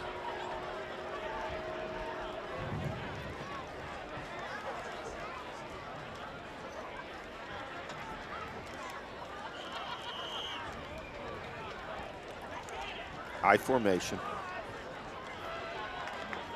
Nice hole off the right side, spinning forward and up near the 50-yard line for a gain of 6.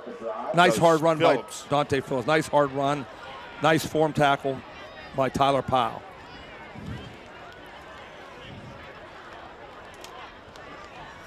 Second and 4 for the Panthers. Moving left to right. Green jerseys.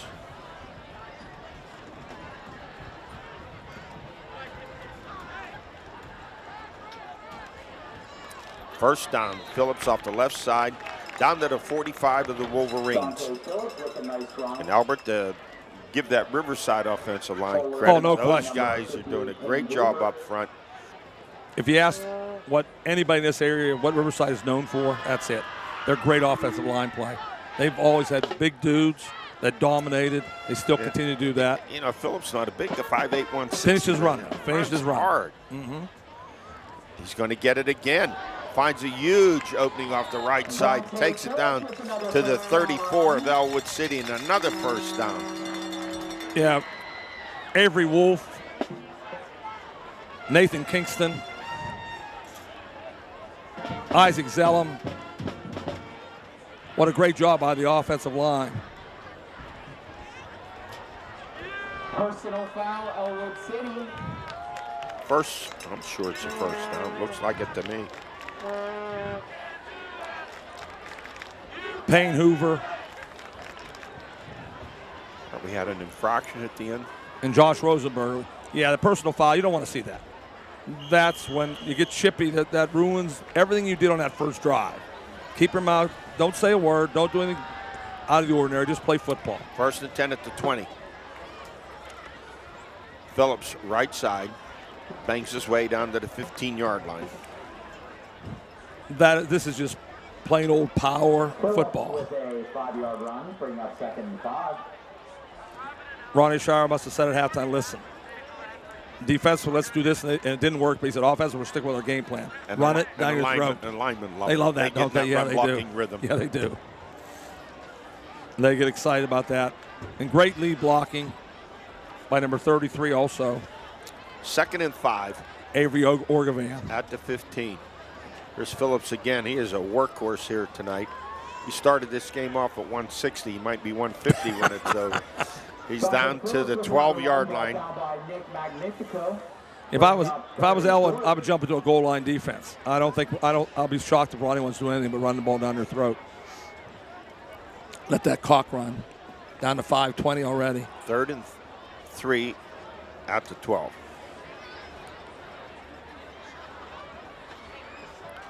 Hughes bootlegging it. Twice I've to been his wrong left. tonight. Looking, Wide open. fires end zone. Wide open. Number 17, Eddie. Touchdown. Touchdown to Bishop. Um, Number 4 on the evening. Ronnie Shire was listening to me up here and saying, whatever Cameron says, do the opposite. I thought they'd run the ball down. Instead, he'd play action twice and now had somebody wide open. So that score coming at the 5:06 mark. Is that his 4th touchdown pass, Eddie? That's his 4th of the game. That's what I thought. 18th on the year. You got 2 good-looking quarterbacks in this game. Ben Hughes is really good, but Well, it's the second time we've seen Hughes. Oh, he's sensational. In 3 years, Yes. and he's thrown a total, I think, 7 touchdown passes in the 2 games. Yeah, he's really good. So we're good for him. Yeah, and Ryan Gibbons does a nice job for Ellwood. So there's 2 good quarterbacks to build on the rest of the year here. Shiro, the kick, makes it 35-6, 57 yards. 6 plays.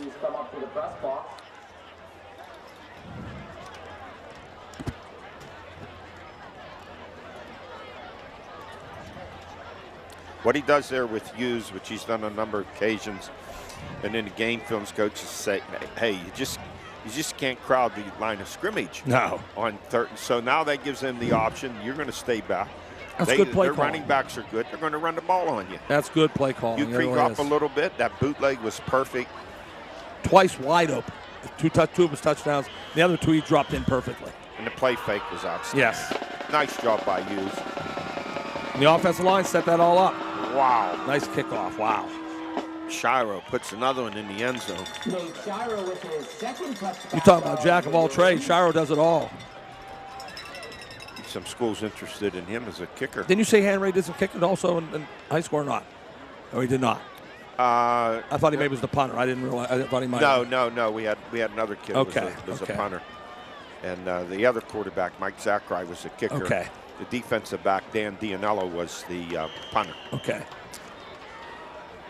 But he was a great safety, though, right? Henry was. Oh, he had Yes. nine interceptions That's his what I junior thought. year.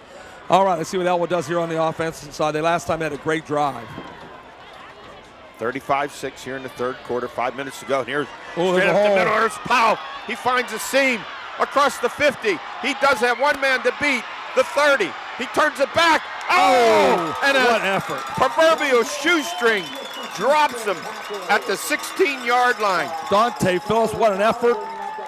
Chased him down, dove, and got him by the back of the heel. I'm impressed by the effort from Phillips, but boy, am I impressed on that run. Yep, that's the play they opened up the game with. That was the read option. He broke it clean, and he was in the secondary for about a 70-yard run, Eddie? 65 yards. 65-yard, okay. He's over 100. I know he's over 100 tonight, for sure. Still a lot of fight in the Wolverines. Yes, there is. Boy, the offensive line's coming off the ball, Eddie. Yeah, they give Jeez. Powell a little break, and the handoff to Lutz. He cracks it down near the 12 for a pickup of 3. Before they're getting hit, they're getting 3 or 4 yards. 4:08 to go here in the third quarter. Riverside up 35-6. Well, if Riverside holds Ellwood City here, kudos out to Dante Phillips for that chasing him down and making that dive.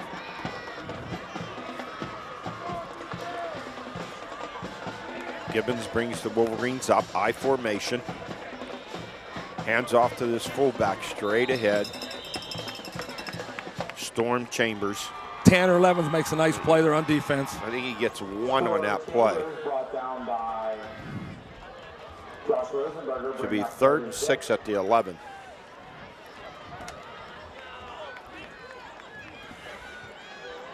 You got 2 downs. Throw the ball. Yes. I don't see Wilson Ashton Wilson's out there. not out there. He's not.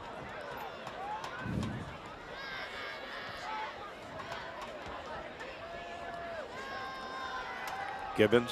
He's open, Throws out Eddie. the flat. Has a man open. That's Chambers, and he pulls his way in for the score. That's the first touchdown pass of the year. That was an impressive play. Gibbons. Play action. Very much. Into the flat. Oh, don't tell me there's a flag. Please don't say Storm Chambers finished it off. See if they go for 2 or 1 here, Eddie. I'd go for 1. I would. I'd go for 1 and not give another point away. I'm going for 2. I wouldn't. I just think you go for 1 until you need to get the 2. Gibbons, first touchdown pass of the year. Yeah, and you can see he can throw the football. So it's not because he can't throw. It's just getting the time, and he got the time tonight. They're going for 2. He's going to roll to his right, flips it into the end zone. Complete, Eddie. It's good. Albert, I did not see who made the reception. Peyton O'Brien. Peyton O'Brien, number 9. Peyton O'Brien. It's another 10th grader, Eddie.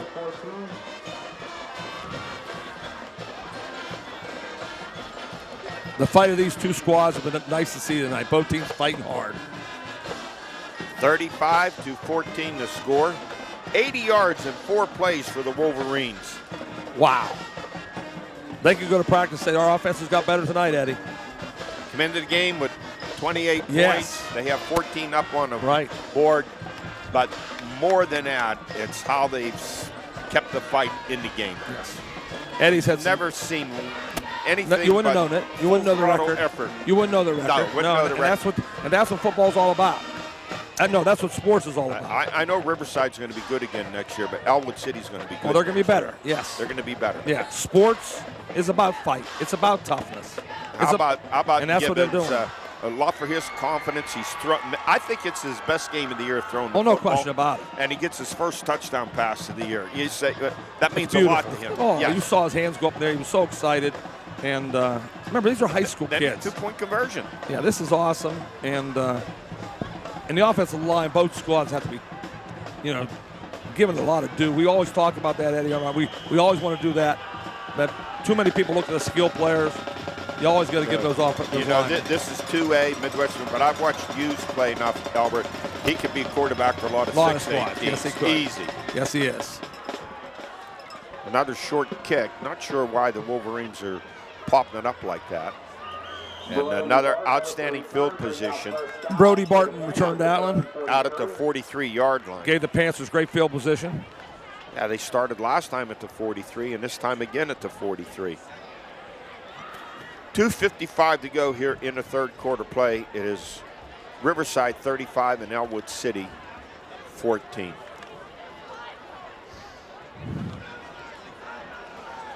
I formation, slot to the right. Hughes going to turn and give it to Phillips. And get some great blocking on the right side. Cracks it across the 50 and down to the Ellwood 48-yard line. Not much resistance on that one, Eddie. Boy, he ran 8 yards before he found anybody. That right side of the offensive line, led by 67 Isaac Zellum, just blocked down and wiped out the side of the left side of the defensive line for Ellwood. Let's make it 2nd and 1.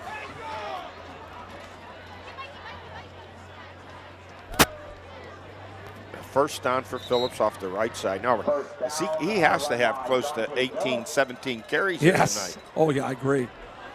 1st and 10. Yep, they're sticking with that ground game on this right side of the line. They ran the left side early in the game. Now they're on the right side. And what Coach Shiro is doing here, now you get into a playoff game where you need to have hold the ball yes. and use the clock. It's a close game.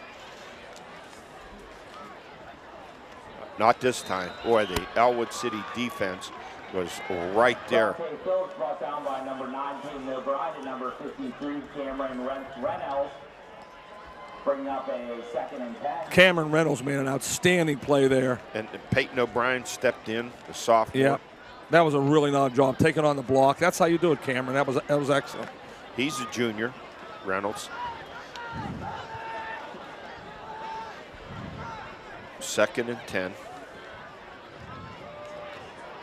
Oh, huge hole off the right side, breaking free and getting another first down. Calvin Hughes. Now Calvin Hughes, the running back. He's a junior. How many U's on this team? First down. There are 3 of them on this team. Calvin's a cousin. I just got the info. Calvin's the cousin of Ben and Sam. 1st and 10.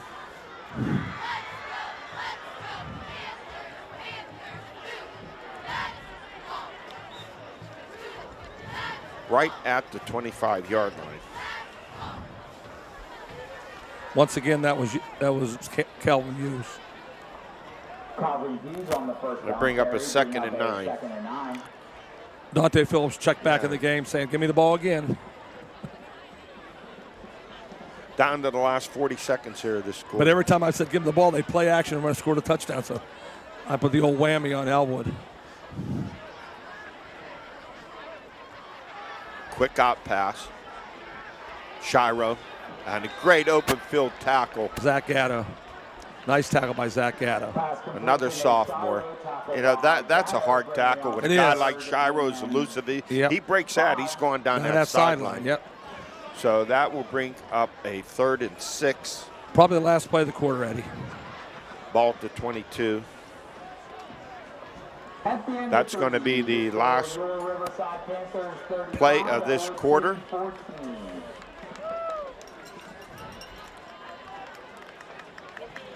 The Wolverines outscoring the Panthers 14-7 in that quarter.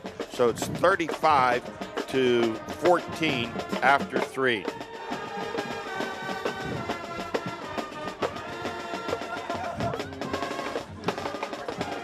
We head into the 4th quarter, and the Wolverines feeling pretty good about what they've done in the 2nd half. No question. No question, Eddie. This is a thrill for the kids. This is the best game they played by far. They're playing a good team in Riverside, hanging in there, and you know, you look at the stats and you say coming into the game, I was wondering how the Wolverines going to score. They've only 28 points in 7 games, and they're giving up 38 a game. But just goes to show you that this rivalry separated. Right. You can walk from one place to the other without breaking a sweat. That's how close they are. Many of the people in this town have done it. They all know each other. I'm just very impressed with both teams' intensity and the fire in their eyes. 3rd and 5 for the Panthers. Hughes back to throw. Has a man open on the out. It's Shiro on a great pattern. Dances inside, and he's going to take it into the end zone for a touchdown. The 5th TD pass of the night for Hughes. Yeah, he had to make one guy miss, and he gave him the old limp leg and walked into the end zone. Big night for Nate Shiro. And big night for Ben Hughes. Huge. And big night for the Riverside offense. And Dante Phillips, too. Yes. Very impressed.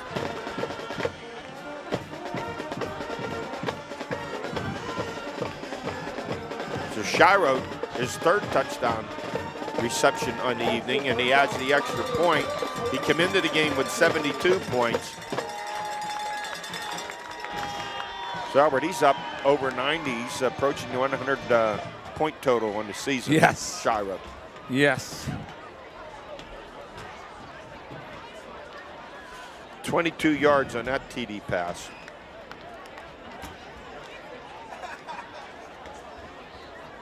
Looking at that play, that was a quick out. Back-to-back 57-yard drive. Yeah, coming right from the 43-yard line, right on the kickoffs. 57 yards, 7 plays. Coach Shiro's out there complaining about something. He's upset with something that happened on the field.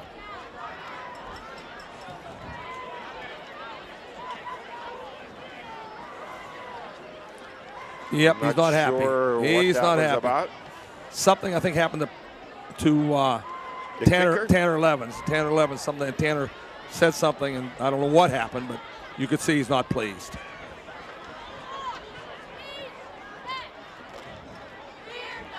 Shiro to kick it off.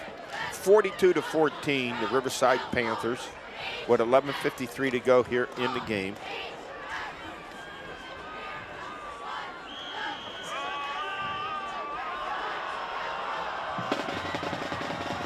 Five touchdown passes by Ben Hughes, 3 TD receptions by Nathan Shiro. A kick taken at the 2. Looks like Wilson.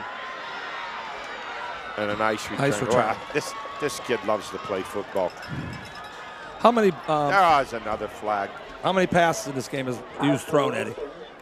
And I'm going to say about 25. Okay. I'm guessing. Okay. Another flag, please. Come on, guys. See what happens here.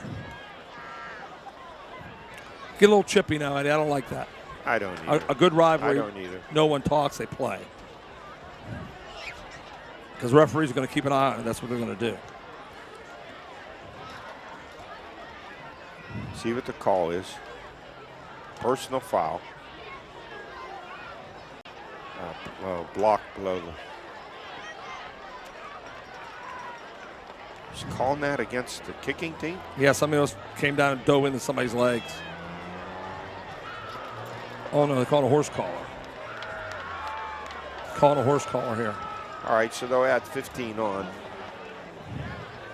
So 1st and 10 for the Wolverines at their own 47. Trip set to the right.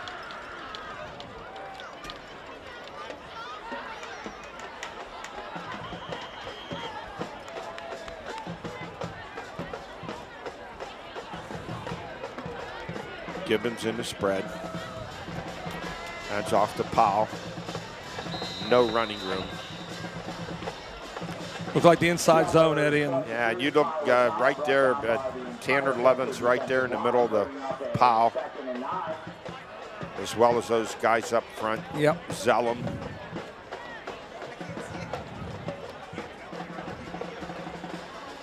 Gain of 2 on a play. 2nd down and 8.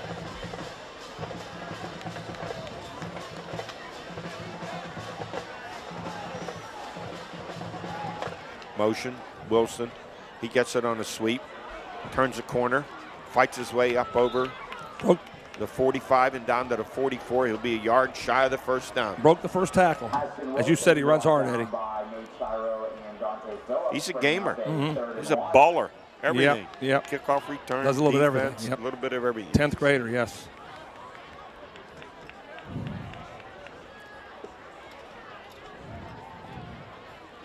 Well, we think back and you played high school, the games you really felt good. So when you were on all the special teams. You played. You played. Your shirt was dirty. Your pants were dirty. Yeah. Yep. Hand off to the fullback, straight ahead, plunging forward. Looks like a 1st down, Eddie. Storm Chambers. Looks like a 1st down. Picks up the 1st down. The ball will be spotted right at about the. Take a timeout. Ball for a measurement. He needed to get to the 43, and it looks like he did. Yeah, I think he got the 1st down there, Eddie. 10:09 remaining in the game. Riverside up 42-14.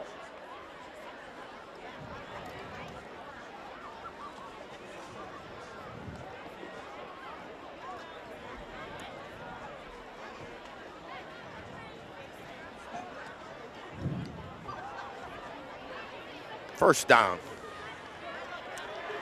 Albert, you know, notice another thing. It's 42-14. The Ellwood City fans are still there. Yeah, don't you like to see that, Eddie? Yep. The people who stick with their teams. There's so many. They all see it in the pros. The pros, if you're down 2 touchdowns in the 3rd quarter, they start walking out. At the Spoiled brats. At the pit game it happens. Oh, you see it all the time because you go all the pit games. There ain't many people there to begin with. All right, I formation. The Wolverines. Quick hitter off the left side. Looks like they switched, put Powell up in front of. Yeah, he was the lead back in the eye. Yeah, Yeah, he switched it around. Bring up a 2nd and 7. Picks up 3, 2nd down and 7. Gets it down to the 40 of Riverside. You know what? If Ellwood didn't have a running game, and he had their leading rusher Powell at 3:16 coming in the game, they have a running game. Yeah, both things. They've done everything well offensively tonight. Gibbons on a keeper, looking, and it's going to throw it away. Too many offensive receivers in the same place, Eddie. You can't have that many in the same place. Pressure coming from Tanner Levens. He's been all over the field tonight for the Panthers. So it brings up a 3rd and 7 at the 40. Incomplete pass stops the clock. 9:24 to go here in the game. If you're going to run a waggle, you have to have layers. A deep one, a middle, and a short one. You can't have the middle and short running into together. See, I'm not a big fan of play action on 3rd and long, or second, even 2nd and long.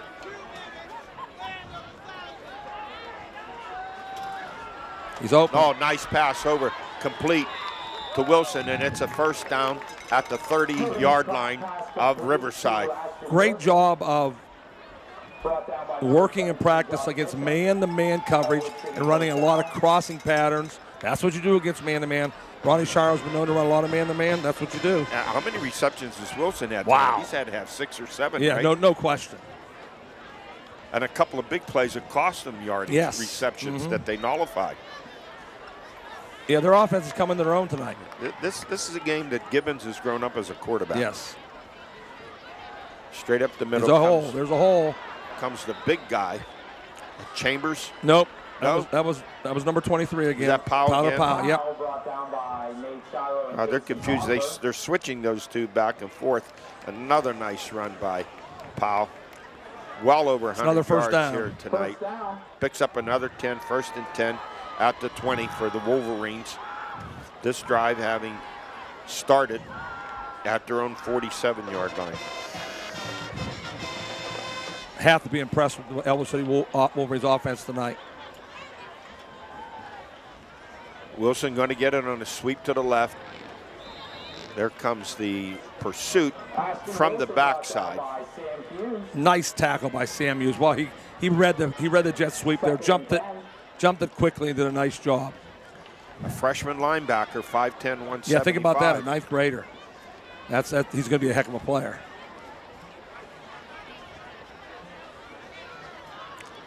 That's why I said they should have stayed the reverse, because now they're jumping that play quickly. You have time to run that reverse. 2nd and 10 at the 20. Gibbons back. Screen pass, Eddie. Incomplete. I think he threw it away on purpose. Yeah, right there. Defensively was Avery Orgavan. Yeah, Orgavan read it, so he decided to throw the ball into the ground. So to make it 3rd and 10 at the 20. Throw it downfield. Well, when in doubt, run a crossing pattern with Wilson. All right, let's see Riaz. He split over to the left and a slot to the left. And here he comes. He's going to drag across. Here it comes. He's looking for him. He Same has play. it. He catches it. He couldn't hold on. Big hit. Nice tackle. Level there. Let's see who made that. Number was that 17. Bishop? Yep, that was Josh Bishop on a hit. They did run the crossing pattern for him, and he got another cramp. Shiro, great sportsmanship out there. He's taking some shots tonight. He's a tough kid, Wilson. Give Nate Shiro a big hand here. Yes. He helped him up, helped him with his cramp. That's what you do. You catch 3 touchdown passes, kick the ball in the end zone, and the greatest thing he did all night was right there. That he helps the kid up when the kid was hurt. Wilson's tough, and Bishop's put a couple of licks on him. Yes, he has. Too. Yeah. So let's see what Ellwood City comes up with on 4th and 10 at the Riverside 20-yard line. We have 7:49 to go. Panthers up 42-14. Well, if you got a play they haven't seen yet, now's the time to do it, because they're going to come with a blitz. Maybe a dump off to the back coming out of the backfield, Eddie.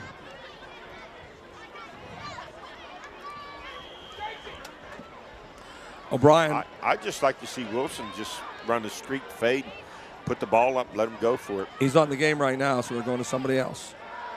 There's a man open down the middle. Yes. Touchdown. Complete to the tight end, Sammy DiCaprio. Nice play. Boy, how about this? A lot of nice offensive second plays. Touchdown pass of the game and a second of the year for Ryan Gibbons. Yeah, Riverside offensively very, very impressive with their offensive line and the great passing of Hughes to Shiro. Ellwood's had their best offensive game of the year by far. They got to build on this. Like see Smitty hit this one. The kick is up. He It is did. good. Levi Smith. Levi Smith with the extra point. Score Riverside 42, Ellwood City 21.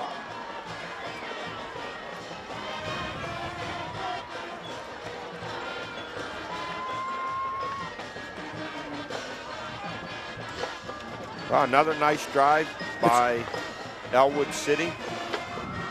It's called- 53 yards. It's called a building block, Eddie. You've been there before. You know exactly what I'm talking about.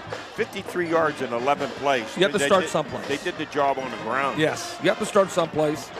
You know, we know Riverside's program right now is a playoff team. The Ellwood City's trying to get there, and this was the first step tonight to playing good football. So for Ryan Gibbons, coming into this game, didn't have a touchdown Right. pass. He's thrown 2, and to me, has looked really good. Yes. Especially here in the second half, throwing the ball. It's 42-21. When you don't run for your life, and the offensive line's done a great job. And same thing with Hughes back there when he plants his foot and wings it. He has that great arm. Both teams offensively have moved the ball on the ground and in the air, and so both teams have to be happy offensively. I think Riverside probably a little disappointed defensively, but I'm giving all the credit to Ellwood City offense. Absolutely. Yeah. They're not quite, and their offensive line has done a great job run blocking. There's the short kick again, taken at the 30. Good coverage. Is that Hughes? And he brings it up to the 37-yard line. It looked like Sam Hughes. Yeah, Nick Magnifico and Peyton O'Brien made the tackle on Hughes. 1st and 10 for the Panthers. Let's see if they get in that eye again, Eddie, and run it off tackle. Any idea why Ellwood just popping? That's the where they ball? kick it. That's what they do. That's what they do. Yep. But they give them. They've had their possession now. The 38 this time, 37 this time, huh? Yeah, 43, and now 37. Hughes remains at quarterback, out of the eye. Yep, same play. He bounced it out. And it's Hughes, the ball carrier. Calvin Hughes. Calvin on the bounced right it outside. side. That play was supposed to go in the C gap, bounced it all the way out to the outside. Nice job. Pops it up over the 40 and out to the 43-yard line. I think that's what Coach Iro and his offensive staff's telling us, guys. Let's just run the ball down the throat. Let's run the clock. Eat clock. Yep, that's right. Under 7 to play. 42-21.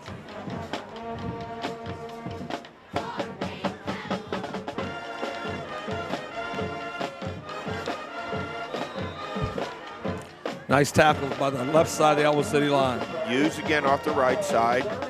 It'll be 3rd and 1. Oh, I'll be shocked if they run play action here, but he's shocked me a couple times tonight. Hughes, he's a junior.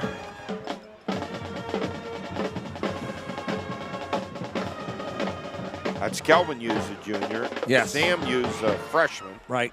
Let's have a round of applause. They've got used to Ben Hughes. He's going to graduate. He's going to graduate. He's Yes. not coming back. At least Lamenza would say, I don't have to look at him next year. We're going to give Hughes. Calvin Hughes gets the first down as he cracks into Ellwood City territory down to the Wolverine 49-yard line.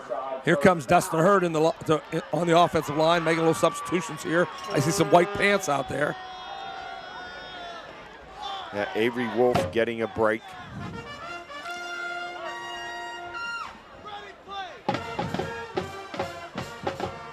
The clock running. We're down to 5:45 remaining here in the game. I see Nicholas Jacobs out there as a receiver. I see Connor Sullivan out there, 2 seniors. Getting some seniors in the game. Nice job, Coach Shara. Here's Hughes again. Boy, is he quick. Nice running back. And Coach A Shara, lot of talented athletes here yeah. tonight. Coach Shara's been around the block. He just gets it. Now he puts number 3 in the game. Second Brody and Bart, 6, just- pick up a 4 down Just to the substitute a lot of 45. guys, Eddie. Yeah, Substitute a lot of guys. great. You know, I like that. You know, this kind of game, seniors are putting their time in. This is the time you get them in the game. Phillips did a great job tonight. Yes. Filling in for Nolf. He did his job. Give some other young, outstanding running backs.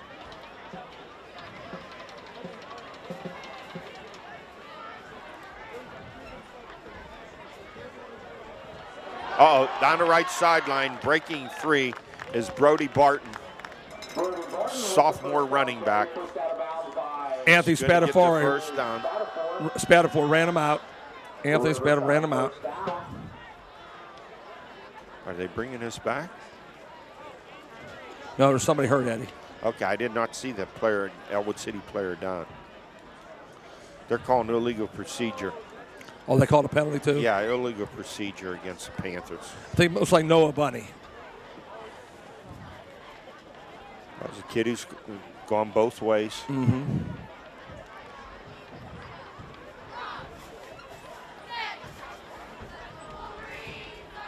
There's no question. I think Riverside offensively, they're going to give a lot of teams trouble going into the playoffs.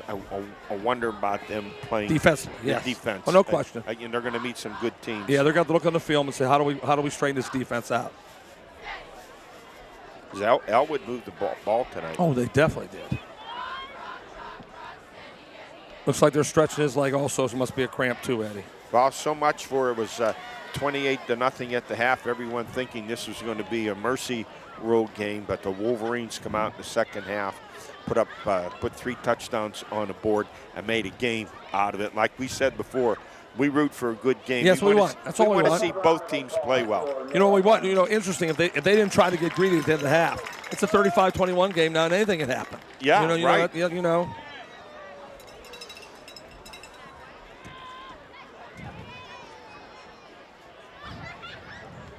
I don't know if it was a matter of being greedy. I don't know. That's the word I'm using. Because the one time they took a timeout with 18 seconds. That's what I'm saying. Ran the ball. Yeah, I don't understand. And then you come back with 6 seconds less than you throw the ball. I don't know if the word greedy is the right one, but just trying to get points, we really don't have time to get them. All right, so they move it back. It'll be second now and 11. The ball at the 49.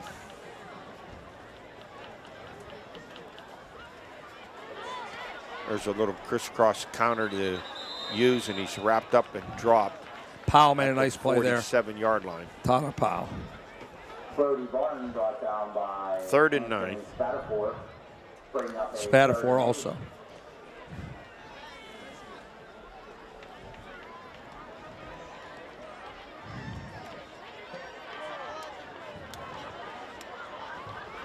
Are the officials tired? Looks like they're taking forever to move the ball 2 yards. Are they worn out, or are they They're worn out too, huh? Or what? That's a good one, Eddie. They ran 20 seconds off the clock to move the ball 2 yards. Hughes throwing the ball. Complete out here in the flat on the far side. Nick Magnifico had good coverage. Connor Sullivan, the receiver. A senior getting some action. Nice job, Connor. He used his hands. That was a good catch. So that will bring up a 4th and 4 at the 43.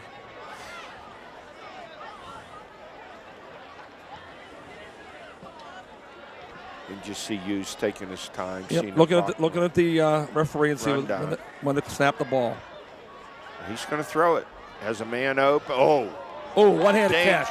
Dangerous. One-handed catch. How about that? Is made. I thought, Albert, that one was going to be picked off, but Jacobs makes the reception. What a catch by Nick Jacobs. He'll remember that one his whole life, Eddie. When I saw the play, I thought the Ellwood defender was breaking for that ball. And the fact that he threw it low enough prevented that from being picked. In the films, they're going to be calling him Odell. They say, hey, Odell, where's that one-handed catch coming from? He's got his new nickname now. Odell Nick. Gain of 6 on the play. 1st and 10 at the 37. 2:50 to go. Uh-oh. Right side, and breaking free is Brody Barton down the right side. Cuts it back in and is finally dragged down from behind at the 10-yard line. Not before he picks up 27 yards. Nice footwork, nice cut.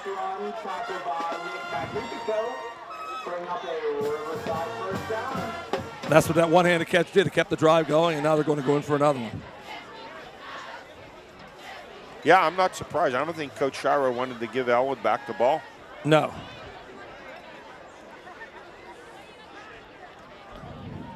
Panthers come out in the I formation. I love this when the quarterback knows the game. He's waiting. He's running the clock down. Here's Barton off the right side. Takes it down to the 6. Brody Barton with the carry. Takes it to the 6-yard line. Bring up 2nd and goal. 2nd and goal. This will be another thing to build on if you see if they keep out of the end zone. You can build on this also. So there's some building blocks they try to do. Yeah, at this point, I don't think Riverside's in any hurry. Nope. Albert.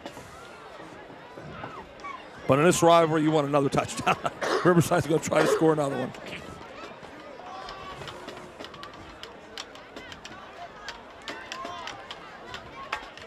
I formation. I look for Brody to get it off the left side. Toss sweep. Takes a toss sweep. Runs into white shirts and is going to be dropped right at the 5-yard line. Gain of 1. 3rd and goal. At the Somebody 5. else hurt?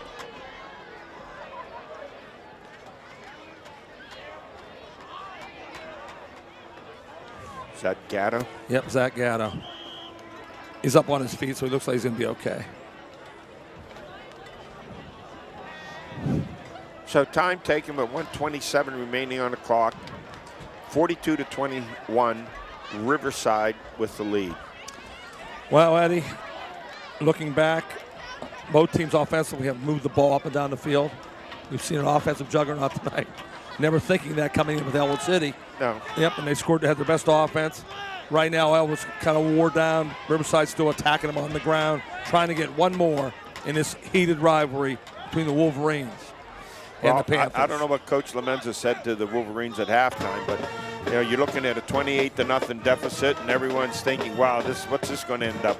49-0 or 56-7?" But the Wolverines come out, and true to their nickname, they played like Wolverines. I would hope they said, "Hey, this is what we're building here. The score does not indicate what we're going to do. We're going to play to the final whistle. When the last whistle blows, that's when we'll stop playing." Well, we watched here tonight, Albert, two well-coached teams. Yes, and that's what you go by. You go by effort. And there's nothing like rivalry games. Mm-hmm. All right, Brody shifts over to the right.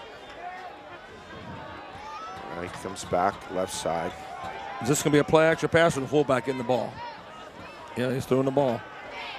Hughes wants to throw. Man in the end zone. Touchdown. Number 1. Is it number Sam 1? Hughes. Sam Hughes. That's the brother combination. Is that this? I wonder if they wanted to end it that way. How about that? All right, I've run out of space on the score sheet. That score comes to 101 mark. Hughes on his new kicker here, Eddie. Hughes on his 5th touchdown pass. Donnie Taylor coming in. Big play for Donnie here. High snap. Is it good? He bounced it off, and they're celebrating for Donnie. He must be one of the favorites up in this booth. Everybody's cheering up here. Donnie bounced it. Looked like a little croquet action there. So the 5th touchdown pass of the evening from Hughes to Sammy Hughes. Yep. And the extra point by Donnie Taylor. A lot of good bocce players around this area. I think Donnie's been practicing. That was off the cue, off the left upright, going through, and great celebration. Very happy. 49-21. And another long drive. 63 yards.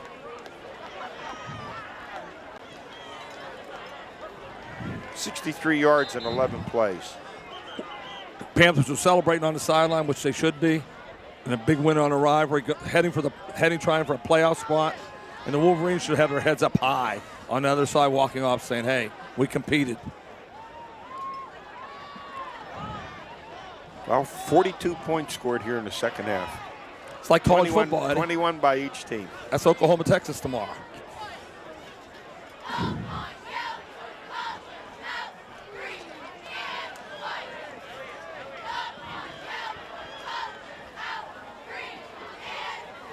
All right, Barton will kick off for the Panthers.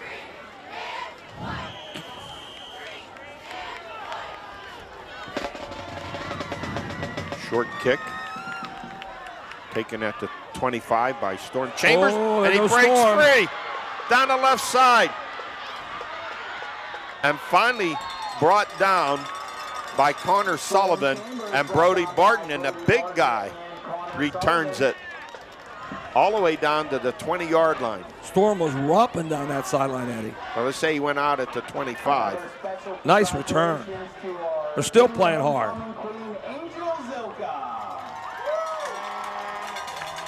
Looks like Ronnie Shiro's calling timeout over here to maybe put some new guys in or something.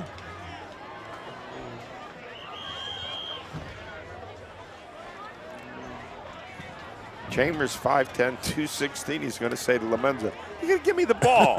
Look at that return. Yes. Storm's been in the weight room. He's strong. He's a strong young man. 48 seconds remaining.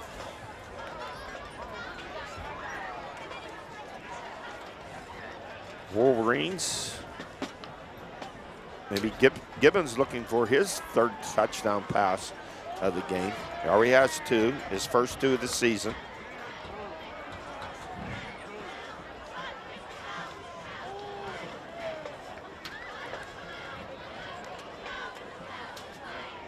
Wonder why Ronnie Shire called timeout there. I don't know the reason for that. Like the there are a lot of new players. That's why. A lot of fresh shirts. That's why. I see now. All fresh green shirts. I see now. And good for him. He's not worried. There's He's some up new 49 jerseys to in their game. Yes. Eddie, yes. They're all fresh green I shirts. love it. Fresh is right. Looks like they just came out of the laundry room. Yep. I love it. I love this. Good job, Ronnie. Gibbons hands off to Powell, breaks it free into the secondary, and rumbles his way down inside the 10, down to the 7-yard line. Powell brought down by Mason Glavicki, first down. 41 seconds to go. They'll probably run the same play, I'm thinking, Eddie. I would agree with you. Inside handoff, I think, coming here. No, they threw the ball. Quick flip out to the flat here. And fighting, pushing, and all the way down to the 1-yard line on that quick out pass. Was that Wilson on the reception? It was Ashton Wilson.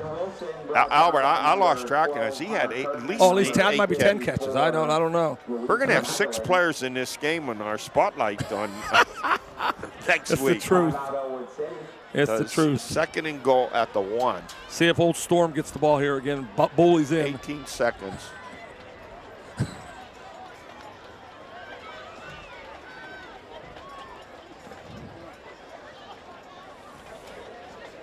A special shout out to Matty Dambaugh and Mia Bailey. You have to tell him about that. His new theme song, Stormy. Hey, Stormy. I would think. Let's see, is Powell in there? Yeah, no, I think they're getting the ball to fullback here, Eddie. I'm predicting Old Storm's getting the ball. Storm's in there. Okay, that's something it's out of the eye. Powell dots the eye. I'm saying Old Storm's getting the ball here. He gets it, and he's in for the touchdown. Yep. Stormy. Yep. The touchdown. I'm running out of paper. Well, Eddie, we got us a high-scoring affair tonight. Did.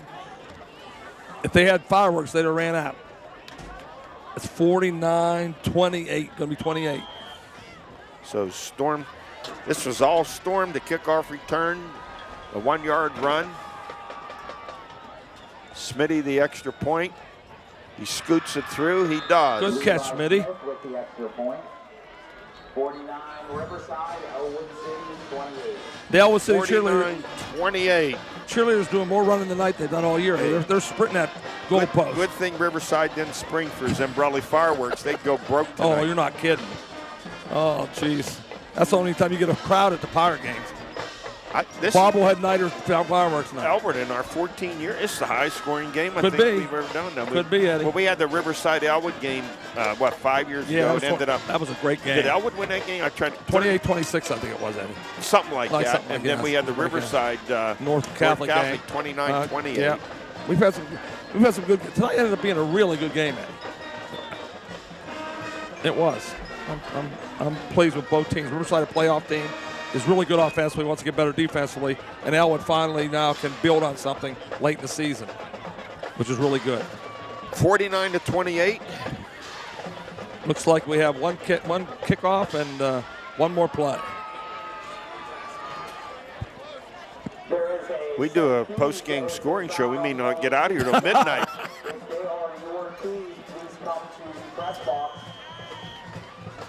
Now, no injuries these last two plays, and it's to get out of here healthy.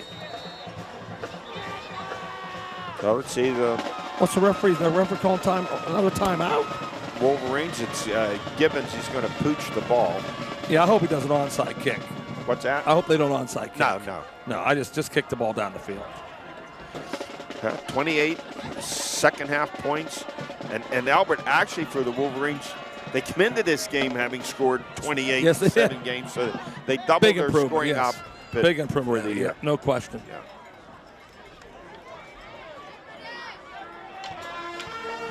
Now, but I like what Coach Shiro did. He put his fresh defense in there. Wasn't worried about. He's winning 49-21. He wasn't. Ronnie's been around the block so much. He understands everything. He understands those younger kids practicing every day. Yes, and wanting to get in the game. Yes, great for them. That's great.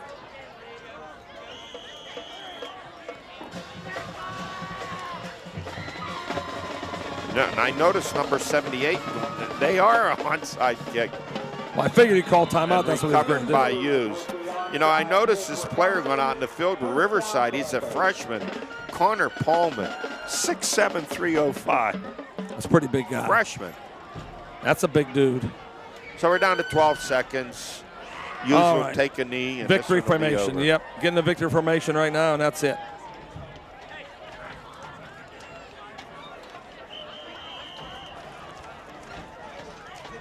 This is another timeout.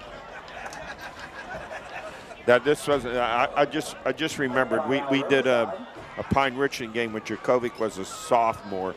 It was I think a 63-14 game. Right.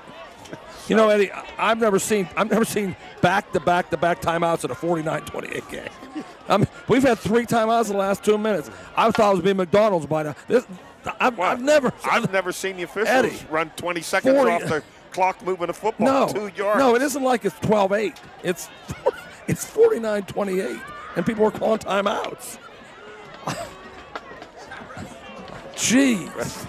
Some of those officials, they must need a knee replacement. They run that much time off the clock. Yeah, I don't understand this one. All right, this is going to be it, the final snap, and that is it as Hughes takes a knee. Don't tell me there's another timeout. I hope they're out of timeouts. That's what I hope. Well, Eddie, this ended up being a nice game to watch. 35 points scored here in this fourth quarter, but come away the final, Riverside 49, Ellwood City 28, and the Panthers go to 5-2, 4-2 in conference play, and the Wolverines dropped to 0-8 on a season. Big night for Ben Hughes. He had 5 touchdown passes. Nathan Shiro, he caught 3 of them. So Shiro went over 100 yards receiving. Hughes over 200 yards passing, 5 touchdown passes. Well over 100 yards passing for Ryan Gibbons for Ellwood City. Big night for Ashton Walker receiving the football. Ashton Wilson, yes. Tyler Powell over Tyler Powell over 100 yards rushing. So a lot of offense here tonight. And you give Ellwood credit, down 28-0 at the half. They came battling back in that second half, and this score 49-28. Quickly, we go Riverside opening kickoff. They went 60 yards in 6 plays. Dante Phillips, another guy over 100 yards rushing tonight on a 5-yard run. Shiro the kick 7-0. That's the way it was after one. In the second quarter, could have been 7-7. Ellwood had a 77-yard drive nullified by holding call. Riverside scored 6:34 mark. Used the Phillips on a 5-yard touchdown pass, 75 yards, 14 plays. Shy with a kick, 14-0. And then Riverside came right back at 2:45. Used the Shire 53-yard touchdown pass. Shy with a kick, 21-0. 62 yards in 2 plays. And then Ellwood City got careless there. Went to throw the ball with just 12 seconds left. Gibbons got sacked, fumbled the ball. Riverside recovered at the 35 of Ellwood City, and on the next play used the Shire 35 yards for the score. The kick was good, 28-0. That's the way it was at the half. Then in the third period, Ellwood City stormed Chambers on a 6-yard run, 71 yards, 9 plays. The kick failed, 28-6. Riverside came back, used another touchdown pass to Josh Bishop with 12 yards. Shy with the kick, 35-6, 57 yards, 6 plays. The Wolverines weren't done. They came back to 3:02 mark of the third with Gibbons on an 11-yard touchdown pass to Storm Chambers. 2-point conversion to Peyton O'Brien, 35-14, 80 yards in 4 plays. And then in the fourth quarter, Riverside, 11:53 mark, used the Shiro 22-yard touchdown pass, 57 yards, 7 plays. Shy with a kick, 42-14. Ellwood comes right back, 7:42 mark. Gibbons, 20 yards to Sammy DiCaprio, 42-21. Smith the kick, 53 yards in 11 plays. And then Riverside used to that's Ben used to Sammy Hughes on a 5-yard touchdown pass. Dante Taylor, the extra point, 49-21, 63 yards, 11 plays. And then finally, in the final 14 seconds, Storm Chambers scored his 3rd touchdown of the game in a 1-yard run. Smith the kick, 49-28. That does it here at Riverside. Albert? Yeah, Riverside building for the playoffs. Getting better defensively is their goal. Offensively, you can see they can throw and run. Ellwood City building for next year. Building on this game, saying we got better tonight. Let's get better again next week, and then in the following week. Both teams have something to build for. On behalf of our cameraman, Seth Prentice, our color commentator, the Tiger Albert Campman, Ed Cody here, we wish you a good night with the final score once again, Riverside 49, Ellwood City 28.